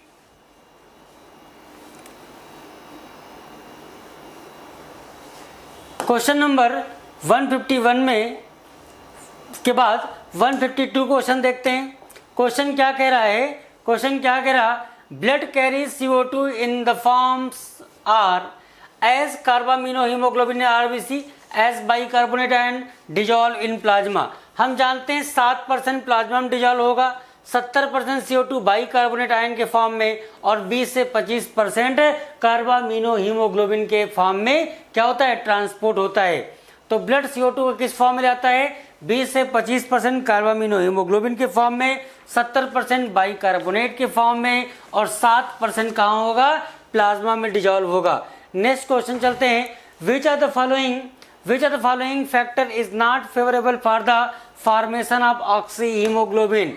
इनमें से कौन सा फैक्टर ऐसा है जो ऑक्सी हीमोग्लोबिन बनने के लिए फेवरेबल नहीं है, ऐसा आपसे पूछा गया। तो आपको याद रखना पड़ेगा, आपको याद होगा कि ऑक्सी हीमोग्लोबिन का क्या हुआ,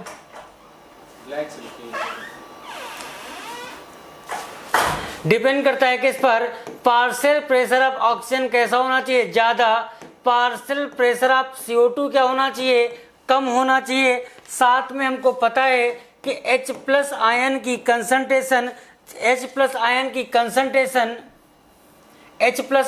कंसंट्रेशन कम होना चाहिए। टेम्परेचर क्या होना चाहिए, कम होना चाहिए। pH क्या होना चाहिए, ज़्यादा। अगर ये कंडीशन है, पार्शियल प्रेशर ऑफ ऑक्सीजन ज़्यादा है, पार्शियल प्रेशर ऑफ CO2 कम है, H+ आयन की कंसंट्रेशन कम है, बॉडी टेम्परेचर कम है, pH ज़्यादा है, तो ये कंडीशन है ऑक्सी हीमोग्लोबिन के बनने के लिए फेवरेबल। लेकिन यहाँ पर आपको बताना है कौन सी फेवरेबल कंडीशन नहीं है। अगर पार्शियल प्रेशर ऑफ CO2 ज़्यादा हो गया तो ये ऑक्सी हीमोग्लोबिन बनने के लिए फेवरेबल कंडीशन नहीं है। आंसर कौन सा हो जाएगा, चौथा वाला। नेक्स्ट क्वेश्चन पर चलते हैं, क्वेश्चन नंबर 154 पर चलते हैं। 154 सवाल क्या कह रहा, in human which of the following is not a step in respiration. हम लोगों में इनमें से कौन सा स्टेप रेस्पिरेशन का नहीं है। Alveolar diffusion of oxygen and CO2, alveoli और ब्लड कैपिलरी के बीच जो ऑक्सीजन और CO2 का डिफ्यूजन हो रहा, ये स्टेप है, बिल्कुल है भैया। Transport of gases by blood, ये भी स्टेप है। Diffusion of oxygen and CO2 between blood and tissue, ये ब्लड वेसल्स आई और सेल को इसने क्या दिया, ऑक्सीजन दिया। यहाँ से जो CO2 थी ब्लड वेसल में चली गई, ये भी रेस्पिरेशन का स्टेप है। कौन सा स्टेप नहीं है, utilisation of CO2 by cells for catabolic reaction, ये स्टेप नहीं है। आंसर कौन सा जाएगा, चौथा वाला। नेक्स्ट क्वेश्चन पर चलते हैं, क्वेश्चन नंबर 155।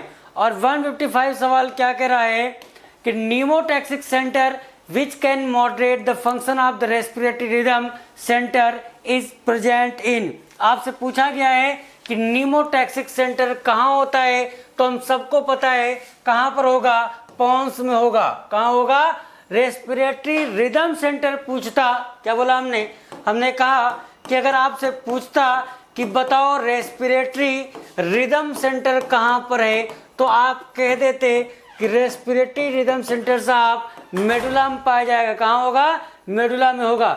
लेकिन नीमोटैक्सिक सेंटर के बारे में पूछा है और ये पाया जाता है कहाँ पर? पॉन्स रीजन में। नेक्स्ट क्वेश्चन पर चलते हैं, क्वेश्चन नंबर 156। और 156 क्वेश्चन क्या कह रहा है? Complete the following sentence by selecting the correct option. अब ध्यान सुनना, receptor associated with aortic arc and carotid artery also can recognize change in। ये जो रिसेप्टर है, चाहे वो एओर्टिक आर्क में हो चाहे कैरोटिड आर्टरी में हो, ये किसको पहचान रहे भैया? CO2 को। और किसको पहचान रहे हैं? H+ आयन कंसंट्रेशन को। also can and send necessary signal to। ये जो सिग्नल है वो किसको देते हैं? ये सिग्नल भेजते हैं किसको? रेस्पिरेटरी रिदम सेंटर को। किसको भेजते हैं? रिदम सेंटर को। और देखते हैं क्या हो जाएगा। पहले में CO2 होना चाहिए, दूसरे में H+ आयन कंसंट्रेशन होना चाहिए और तीसरे में रिदम सेंटर होना चाहिए। तो इसका सही आंसर कौन सा जाएगा? सेकंड वाला बिल्कुल सही जवाब है। इसका आंसर हो जाएगा सेकंड। नेक्स्ट क्वेश्चन पर चलते हैं, क्वेश्चन नंबर 157। बढ़िया सवाल है, ध्यान से पढ़ना। सवाल ये कह रहा, create the given statement, select the correct option. Statement पहला क्या लिखा है कि rate of breathing is regulated by respiratory rhythm centre present in medulla. बिल्कुल ठीक बात लिखी है। दूसरा स्टेटमेंट है, a chemosensitive area is situated adjacent to the rhythm centre which is highly sensitive to CO2 and hydrogen ion concentration। तो ये दोनों स्टेटमेंट सही लिखे हैं। जो कीमोसेंसिटिव एरिया होता है रेस्पिरेटरी रिदम सेंटर के पास में होता है और बहुत ज़्यादा सेंसिटिव होता है CO2 के प्रति। दोनों बातें सही लिखी हैं। आंसर कौन सा हो जाएगा?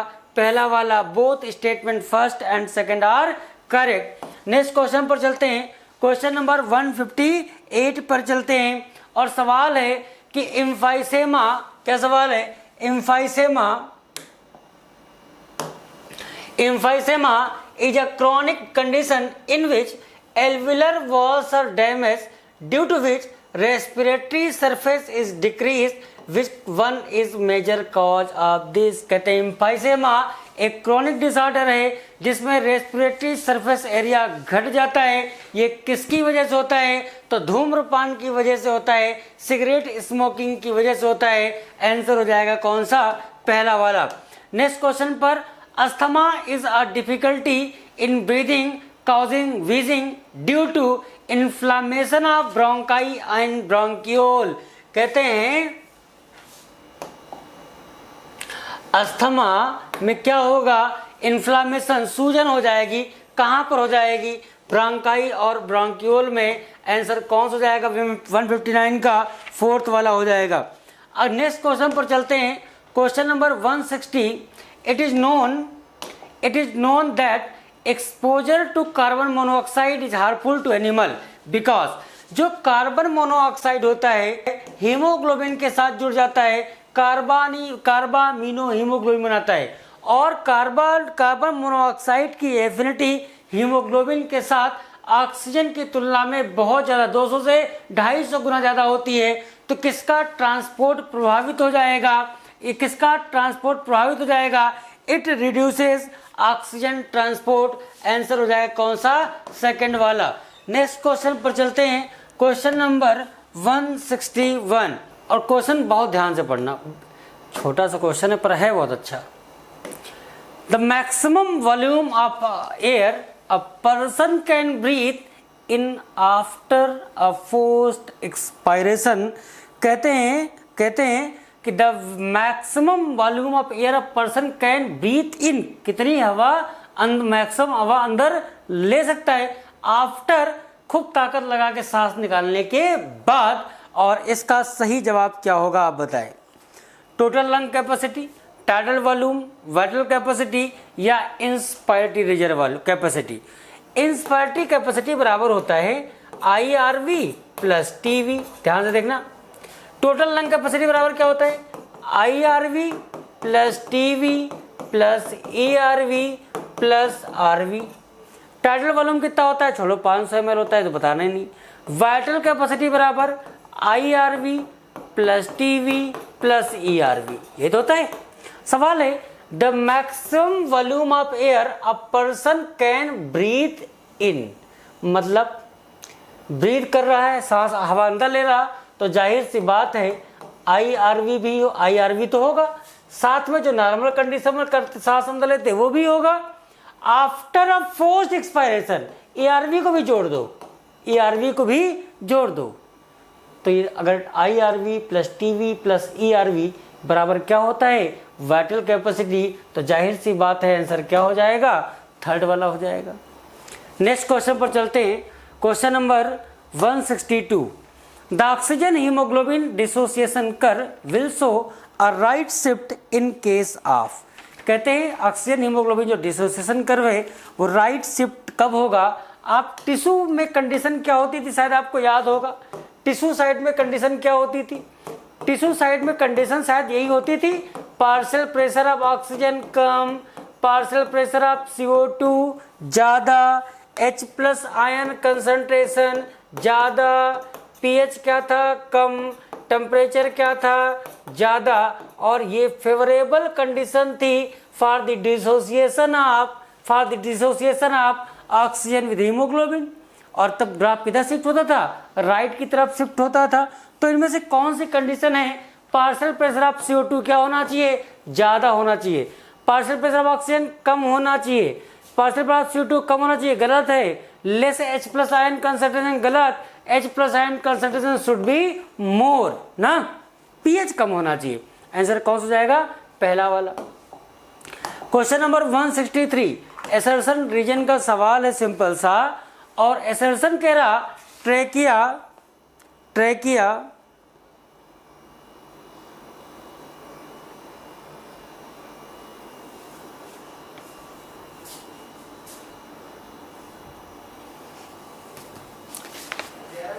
Primary, secondary and tertiary bronchi and initial bronchiole are supported by incomplete cartilaginous ring, ठीक, इनिशियल ब्रांक्यूल, टर्मिनल नहीं लिखा, इनिशियल ब्रांक्यूल तक बिल्कुल ठीक लिखा है। Trachea primary, secondary, tertiary bronchi हो चाहे इनिशियल ब्रांक्यूल हो, यहाँ incomplete cartilaginous ring, C shape ring जैसा स्ट्रक्चर पाया जाता है, जिससे कि इस पाइप को कोलैप्स होने से, बस्ट होने से बचाया जा सके। बिल्कुल ठीक लिखी है असरसर वाली बात। रीजन पे चलते हैं। Each terminal bronchiole gives rise to a number of very thin irregular walled and vascularized bag-like structure, जिसको एल्विलाई कहते हैं। रीजन में ठीक लिखा है, लेकिन इस रीजन का एसर्शन से कोई लेना देना नहीं है, तो इसका सही आंसर हो जाएगा assertion and reason both are correct, but reason is not the correct explanation of assertion. Answer हो गया कौन सा, सेकेंड वाला। नेक्स्ट क्वेश्चन पर चलते हैं। क्वेश्चन नंबर 164, सवाल ये है कि एमंग एसर्शन है, among vertebrate fishes use gills, एकदम ठीक, whereas reptile, bird and mammal respire through lung, बिल्कुल ठीक बात है, एसर्शन बिल्कुल ठीक लिखा है। Reason amphibians like frog can respire only through their moist skin, ये बात क्या है, गलत। फ्रॉग तो बकोफेरेंजियल कैविटी से भी कर सकता है, स्किन से भी कर सकता है, लंग से भी कर सकता है, और यहाँ शब्द है वनली शब्द लगाए, सिर्फ मॉइस्ट स्किन से गलत लिखा है। एसर्शन सही है, रीजन गलत है। आंसर हो जाएगा कौन सा, थर्ड वाला। नेक्स्ट क्वेश्चन पर चलते हैं। Question number 165, external nostril opens into through the nasal chamber. External nostril किसमें खुलेगा, एक्सटर्नल नॉस्ट्रिल खुलेगा नेजल चैम्बर में, किसके रास्ते, नेजल पैसेज के रास्ते। आंसर कौन सा हो जाएगा, सेकंड वाला हो जाएगा। क्वेश्चन नंबर 165 के बाद हम लोग चलते हैं क्वेश्चन नंबर 166 पर, और सवाल कह रहा है कि inspiration is initiated by contraction of diaphragm increasing the volume of thoracic chamber in. जब डायफ्राम में कॉन्ट्रैक्शन होगा तो बताओ किधर की तरफ वॉल्यूम बढ़ जाएगा, किधर की तरफ बढ़ जाएगा भैया, एंटीरियो पोस्टीरियर बढ़ जाएगा, थर्ड आंसर हो जाएगा। आपको बताया था, अरे डायफ्राम है कॉन्टैक्ट करेगा, आगे पीछे होगा, एंटीरियो पोस्टीरियर। नेक्स्ट क्वेश्चन बिल्कुल ऐसा ही क्वेश्चन होगा। अगला सवाल भी 167 लिखा है कि during inspiration the contraction of external intercostal muscle lift the ribs and sternum causing an increase in the volume of thoracic chamber। जब एक्सटर्नल इंटरकॉस्टल मसल में कॉन्ट्रेक्शन होगा, वॉल्यूम किधर बढ़ेगा? डार्सोवेंट्रल बढ़ेगा। किधर बढ़ेगा? डार्सोवेंट्रल। आंसर कौन सा हो जाएगा? 167 का हो जाएगा, सेकंड वाला हो जाएगा। नेक्स्ट क्वेश्चन पर चलते हैं, क्वेश्चन नंबर 168 पर। The volume of air involve in breathing movement can be estimated by using, किसका इस्तेमाल करते हैं? स्पायरोमीटर का इस्तेमाल करते हैं। आंसर कौन सा हो जाना चाहिए? थर्ड वाला हो जाएगा। The volume of air involve in breathing movement can be estimated by using spirometer which help in clinical assessment of pulmonary function. Answer हो गया थर्ड, स्पायरोमीटर। नेक्स्ट क्वेश्चन पर चलते हैं, क्वेश्चन नंबर 169 और सवाल कह रहा है volume of air remaining in lung even after forcible expiration. बताओ जो हवा हमेशा बची रहे उसको हम क्या कहते हैं? उसको हम कहते हैं साहब रेजिडुअल वॉल्यूम। आंसर हो जाएगा कौन सा? फोर्थ वाला। नेक्स्ट क्वेश्चन पर चलते हैं, the diffusion membrane is made up of which of the following layer. Diffusion membrane जिसकी टोटल थिकनेस कितनी होती है?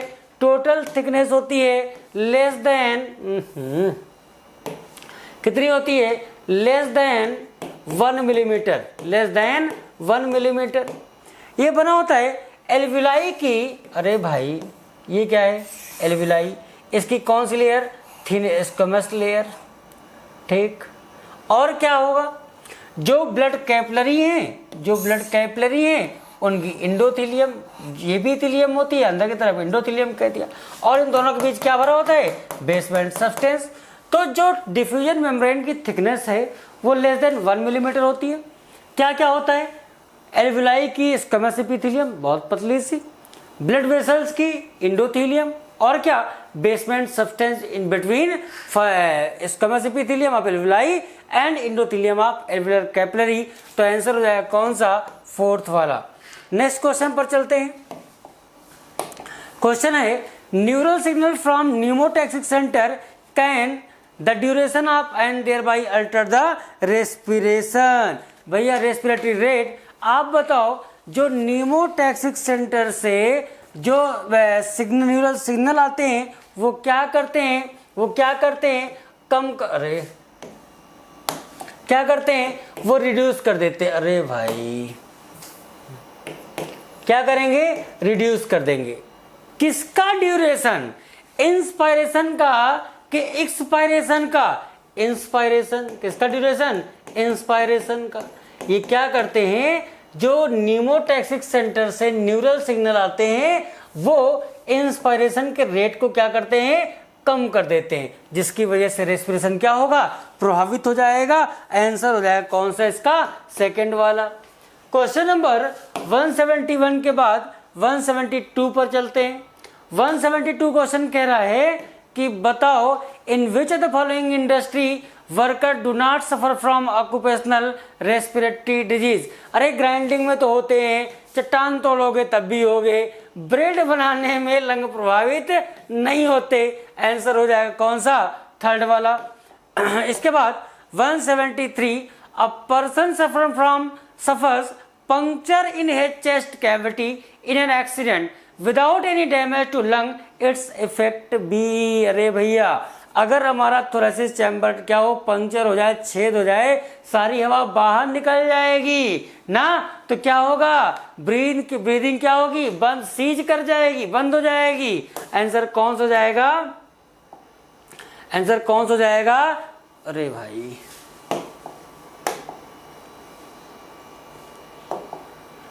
173। हाँ 173। तो हमने कहा कि अगर थोरेसिक चैम्बर में पंक्चर हो जाए तो भैया क्या होगा? रेस्पिरेशन नहीं, सीज कर जाएगा ब्रीथ ना, कुछ नहीं होगा। ठीक ठीक, अगली बात चौथा सही हो जाएगा। 173 के बाद नेक्स्ट क्वेश्चन पर चलते हैं, क्वेश्चन नंबर 174। क्वेश्चन नंबर 174 पढ़ो।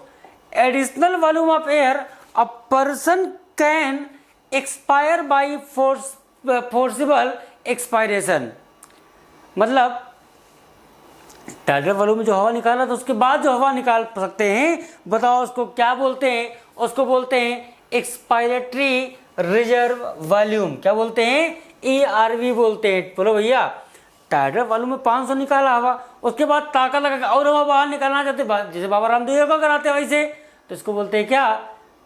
Expiratory reserve volume. आंसर हो जाएगा थर्ड वाला। क्वेश्चन नंबर 173 के बाद 174 के बाद नेक्स्ट क्वेश्चन 175।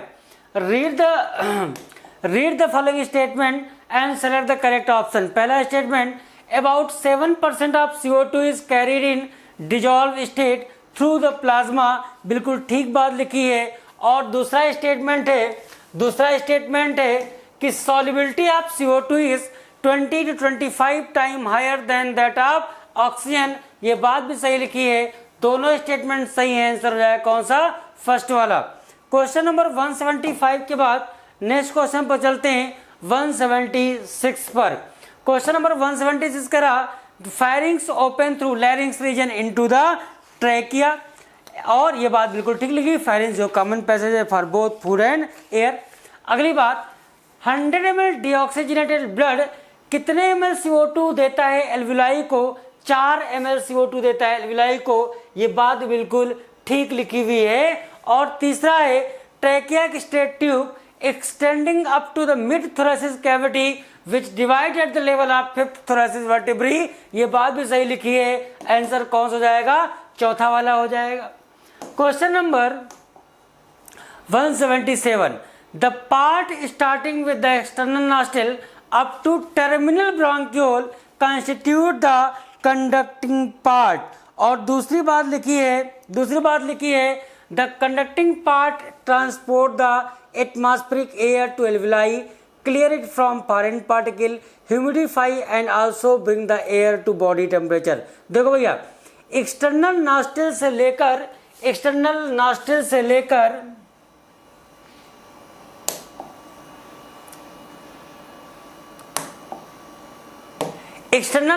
से लेकर जो टर्मिनल ब्रोंक्यूल है यहाँ तक के पार्ट को हम क्या बोलते हैं? कंडक्टिंग पार्ट बोलते हैं। क्या बोलते हैं? कंडक्टिंग पार्ट बोलते हैं। और कंडक्टिंग पार्ट के काम बता दो। इसका काम है जो हवा बाहर से आ रही थी उसको एल्विलाई तक लाना, जितनी गंदगी थी उसको साफ करना, ह्यूमिडिफाई करना और हवा को बॉडी टेम्परेचर के बराबर लाना। क्यों? बाहर की हवा तो गर्म भी हो सकती है, बाहर की हवा तो ठंडी भी हो सकती है बॉडी टेम्परेचर से, उस हवा को बॉडी टेम्परेचर के बराबर लाना, ये काम होता है। दोनों स्टेटमेंट सही लिखे हैं। आंसर कौन सा जाएगा? पहला वाला, फर्स्ट। 177 के बाद नेक्स्ट क्वेश्चन पर चलते हैं, क्वेश्चन नंबर 178। ठीक, which of the following statement is correct? इनमें से कौन सी बात सही लिखी है? For a detail evaluation of heart function multiple leads are attach to chest region, बिल्कुल ठीक बात लिखा है। अगर डिटेल में इवेल्युएशन करना चाहते हैं तो बहुत सारी लीड कहाँ? चेस्ट में लगा देते हैं।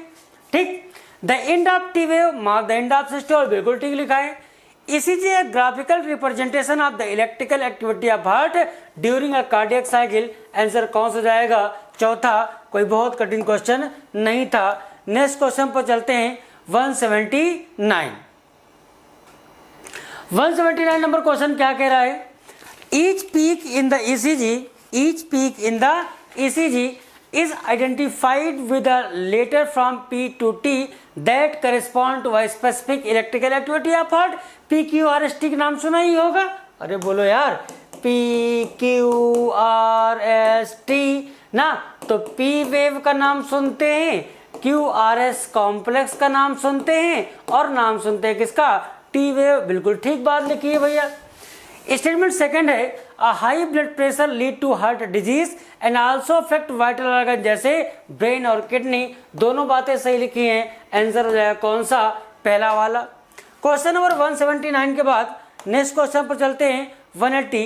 Which of the following statement is correct? Normal activity of hearts are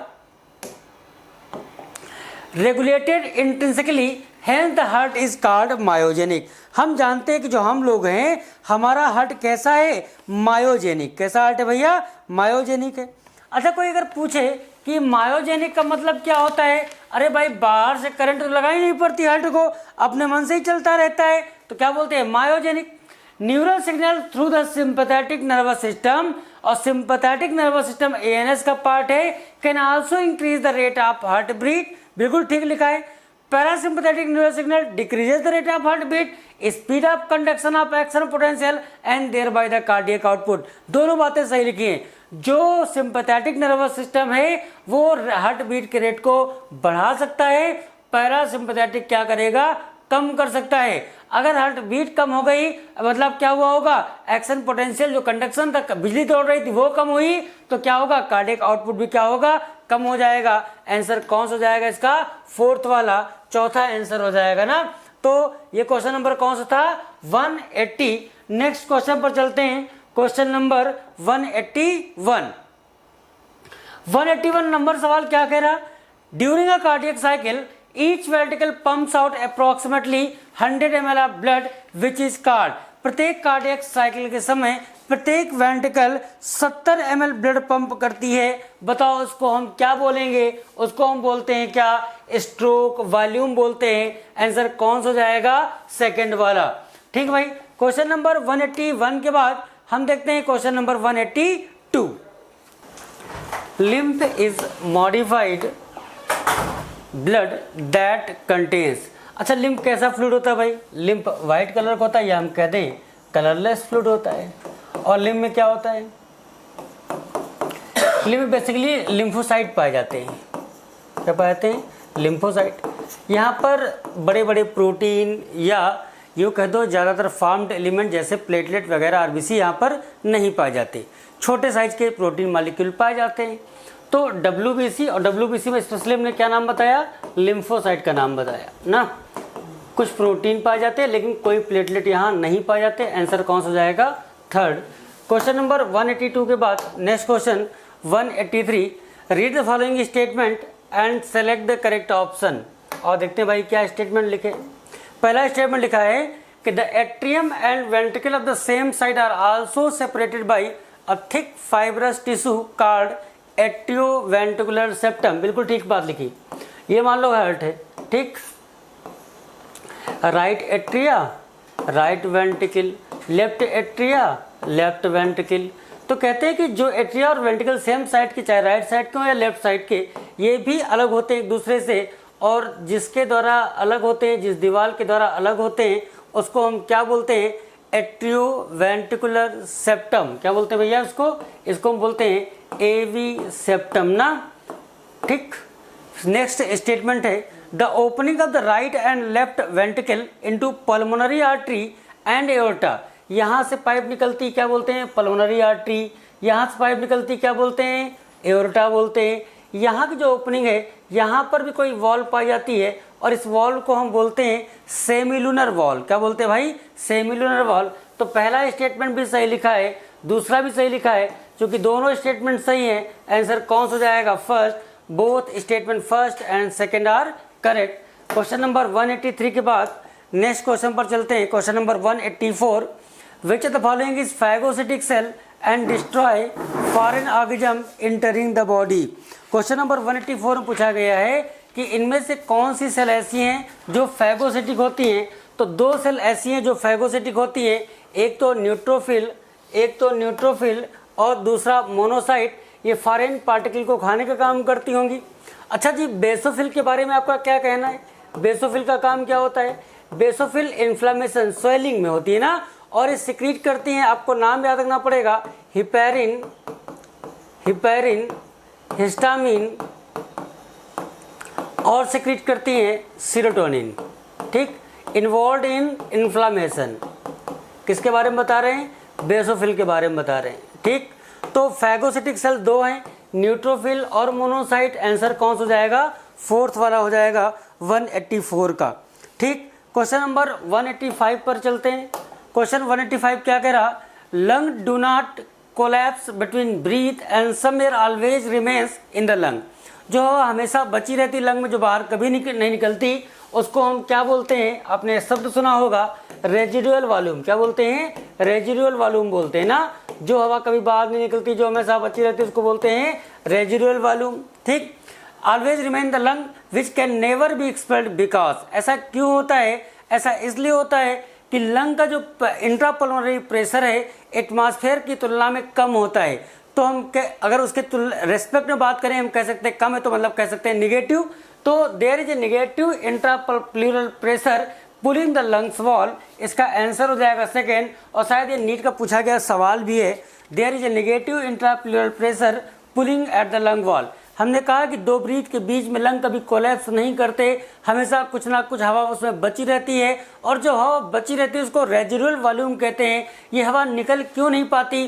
क्योंकि यहाँ पर प्रेशर कम होता है, और इस कम प्रेशर को एटमॉस्फेयर की तुलना में हम कहते हैं नेगेटिव प्रेशर। आंसर हो जाएगा कौन सा? सेकेंड वाला। क्वेश्चन नंबर 186 पर चलते हैं। Listed below are 4 respiratory capacity and 4 jumbled respiratory volume of normal human adult. यहाँ पर आपको मैचिंग का सवाल है, और हम जब भी ऐसे सवाल आते हैं हम कहते हैं सीधी सी बात, आप सबके वॉल्यूम उनके सामने लिख दो। जैसे बताओ रेजिडुअल वॉल्यूम कितना होता है? जो हवा हमेशा बची रहती है उसको बोलते हैं रेजिडुअल वॉल्यूम, और ये होती कितनी? इधर लिख देते हैं। कितनी होती भाई? 1200 ml। कितनी होती है? 1200 ml। वाइटल कैपेसिटी कितना होगा? 4500 ml। कितना होगा? 4500। IRV इंस्पायरेटरी रिजर्व वॉल्यूम कितना होगा? इंस्पायरेटरी रिजर्व वॉल्यूम हो जाएगा 2500 ml। इंस्पायरेटरी कैपेसिटी कितना हो जाएगा? 2500। यहाँ पर तो 35 दे दिया, कोई बात नहीं, हमें क्या दिक्कत। 3500 ml। IRV की वैल्यू होती है 2500 से लेकर 3000 तक, और इंस्पायरेटरी कैपेसिटी बराबर होता है IRV plus tidal volume. Tidal volume होता है 500। अब मैच करवाते हैं। फर्स्ट में रेजिडुअल वॉल्यूम, और रेजिडुअल वॉल्यूम कितना होगा? कितना होगा? हमने लिखा था यहाँ पर 1200, फर्स्ट में 4500 लिखा है, मतलब ये वाली बात गलत हो गई। ठीक। चौथा वाला ऑप्शन वैसे गलत हो गया।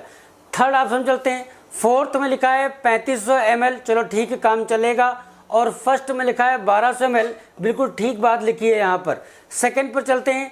थर्ड में लिखा है 1200 ml, गलत। इंस्पायरेटरी रिजर्व वॉल्यूम 2500 से 3000 होता है, ये बात गलत लिखी है।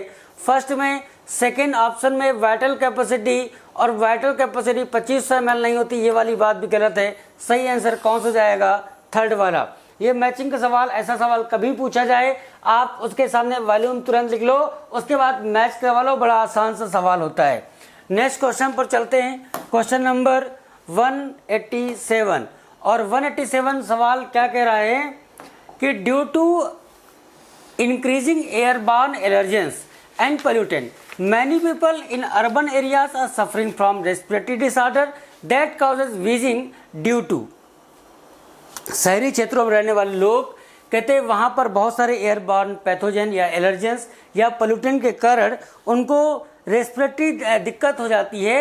और ऐसा क्यों होता है साहब? ऐसा पहला लिखा है reduction in the secretion of surfactant by pneumocyte,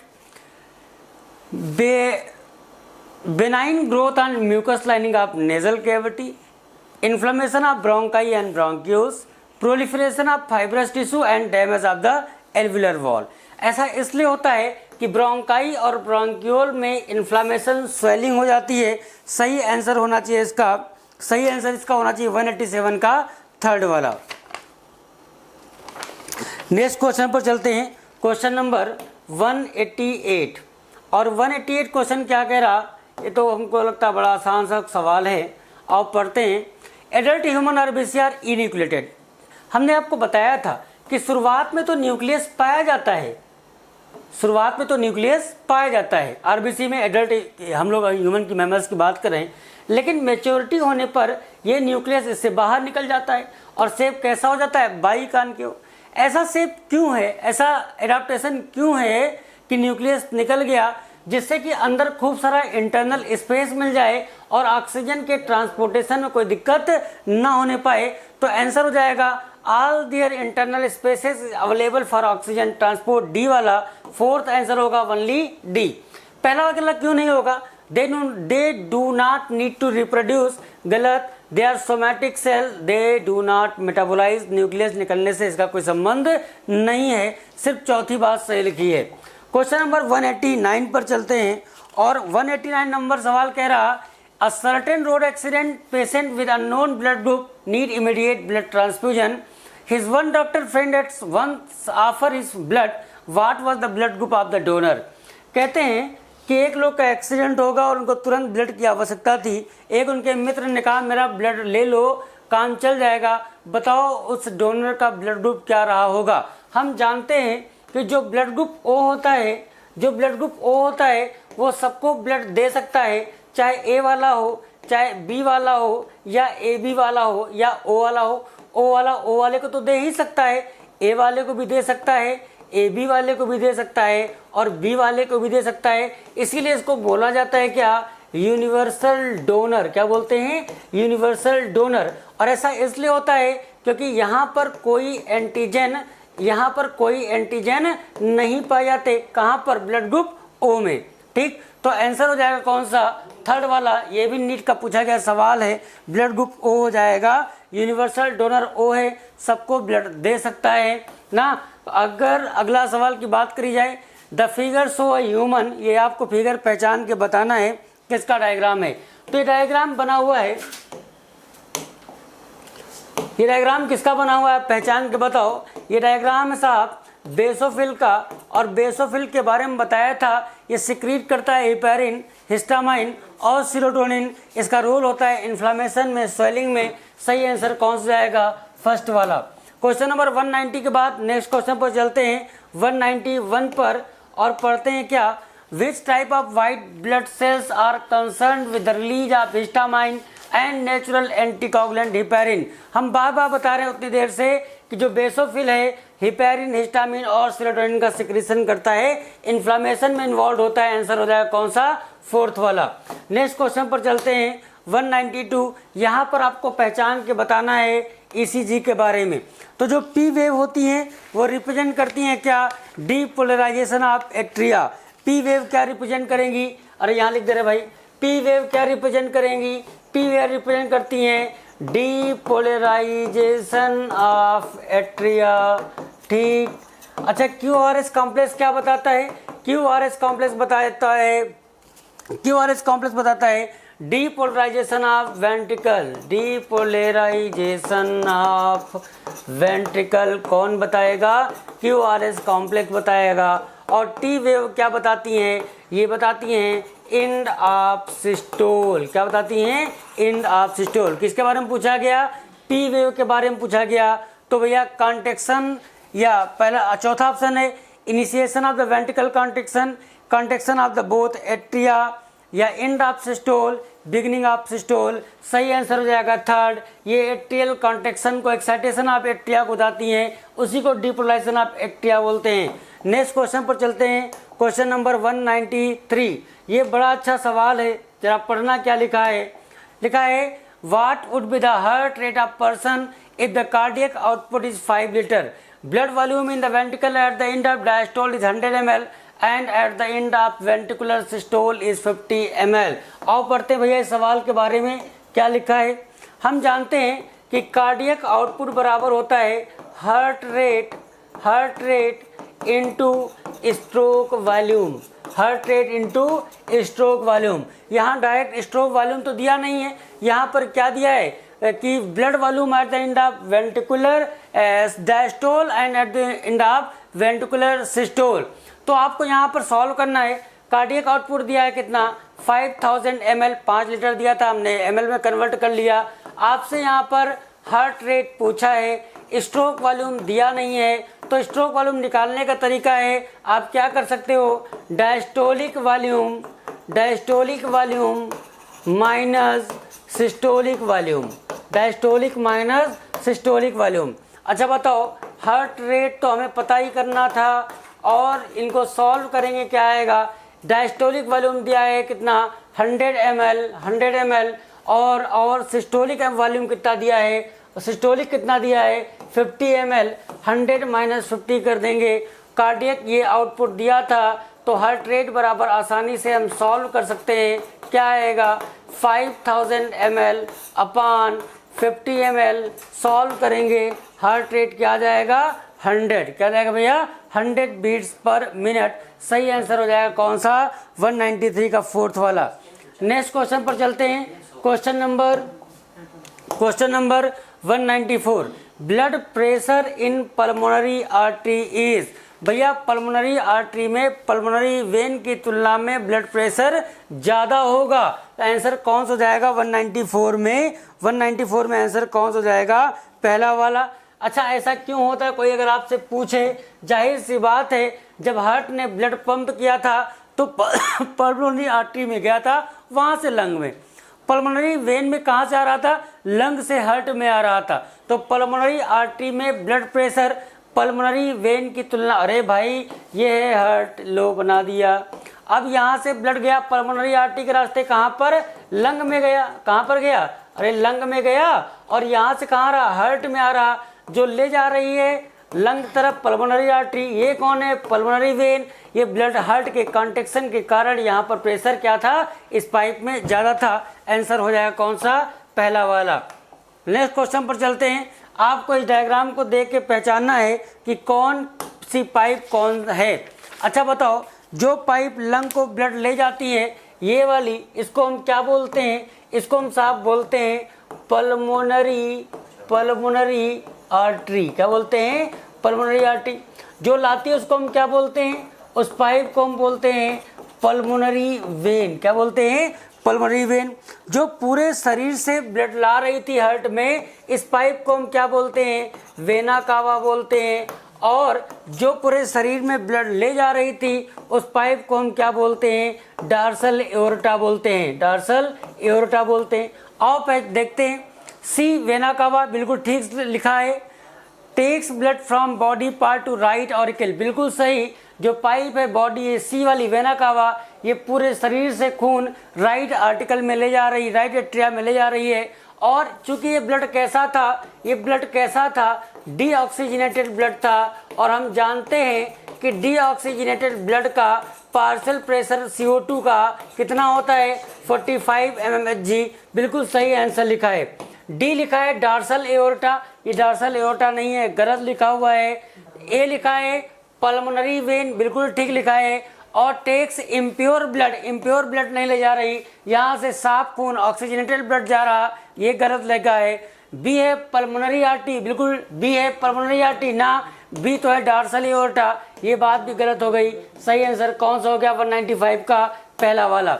next question पर चलते हैं। Question number 196, which one of the following statement is correct regarding blood pressure. Blood pressure के बारे में कौन सा स्टेटमेंट सही लिखा है। नॉर्मल ब्लड प्रेशर कितना होता है 120/80 mmHg, ये तो आपको सबको पता है, ठीक लिखा है। चौथा ऑप्शन, चौथे ऑप्शन चलते हैं नीचे से, 190/110 mmHg में हार्म वाइटल ऑर्गन जैसे ब्रेन और किडनी। हाँ, अगर ब्लड प्रेशर 190/110 है तो ये हमारे लिए हार्मफुल है। जो वाइटल ऑर्गन है जैसे ब्रेन और किडनी, इनको नुकसान पहुंचा सकते हैं, ठीक। और अगली बात पर चलते हैं। क्वेश्चन नंबर 197 नंबर सवाल क्या है, the walls of ventricle are much thicker than that of atria. बिल्कुल ठीक लिखा है, वेंट्रिकल की दीवार एट्रिया की तुलना में ज़्यादा मोटी होती हैं। Atrioventricular node is seen in the lower left right atrium. हाँ भैया, एवी नोड कहाँ पर पाया जाता है, ये राइट एट्रिया के लोअर लेफ्ट कॉर्नर पर होता है। यहाँ पर राइट एट्रिया के राइट अपर कॉर्नर पर ऐसे नोड पाया जाता है, और ऐसे नोड जनरेट कर सकता है कितनी बिजली, 1 मिनट में 70 से 75। तो सारी बातें सही हैं, आंसर कौन सा हो जाएगा चौथा वाला। क्वेश्चन नंबर 198 पर चलते हैं। Ventricular systole in the heart is due to. Ventricular systole heart में किसकी वजह से होता है, ये होता है भैया एवी नोड की वजह से, और इसका आंसर हो जाएगा 198 का पहला वाला। नेक्स्ट क्वेश्चन पर चलते हैं।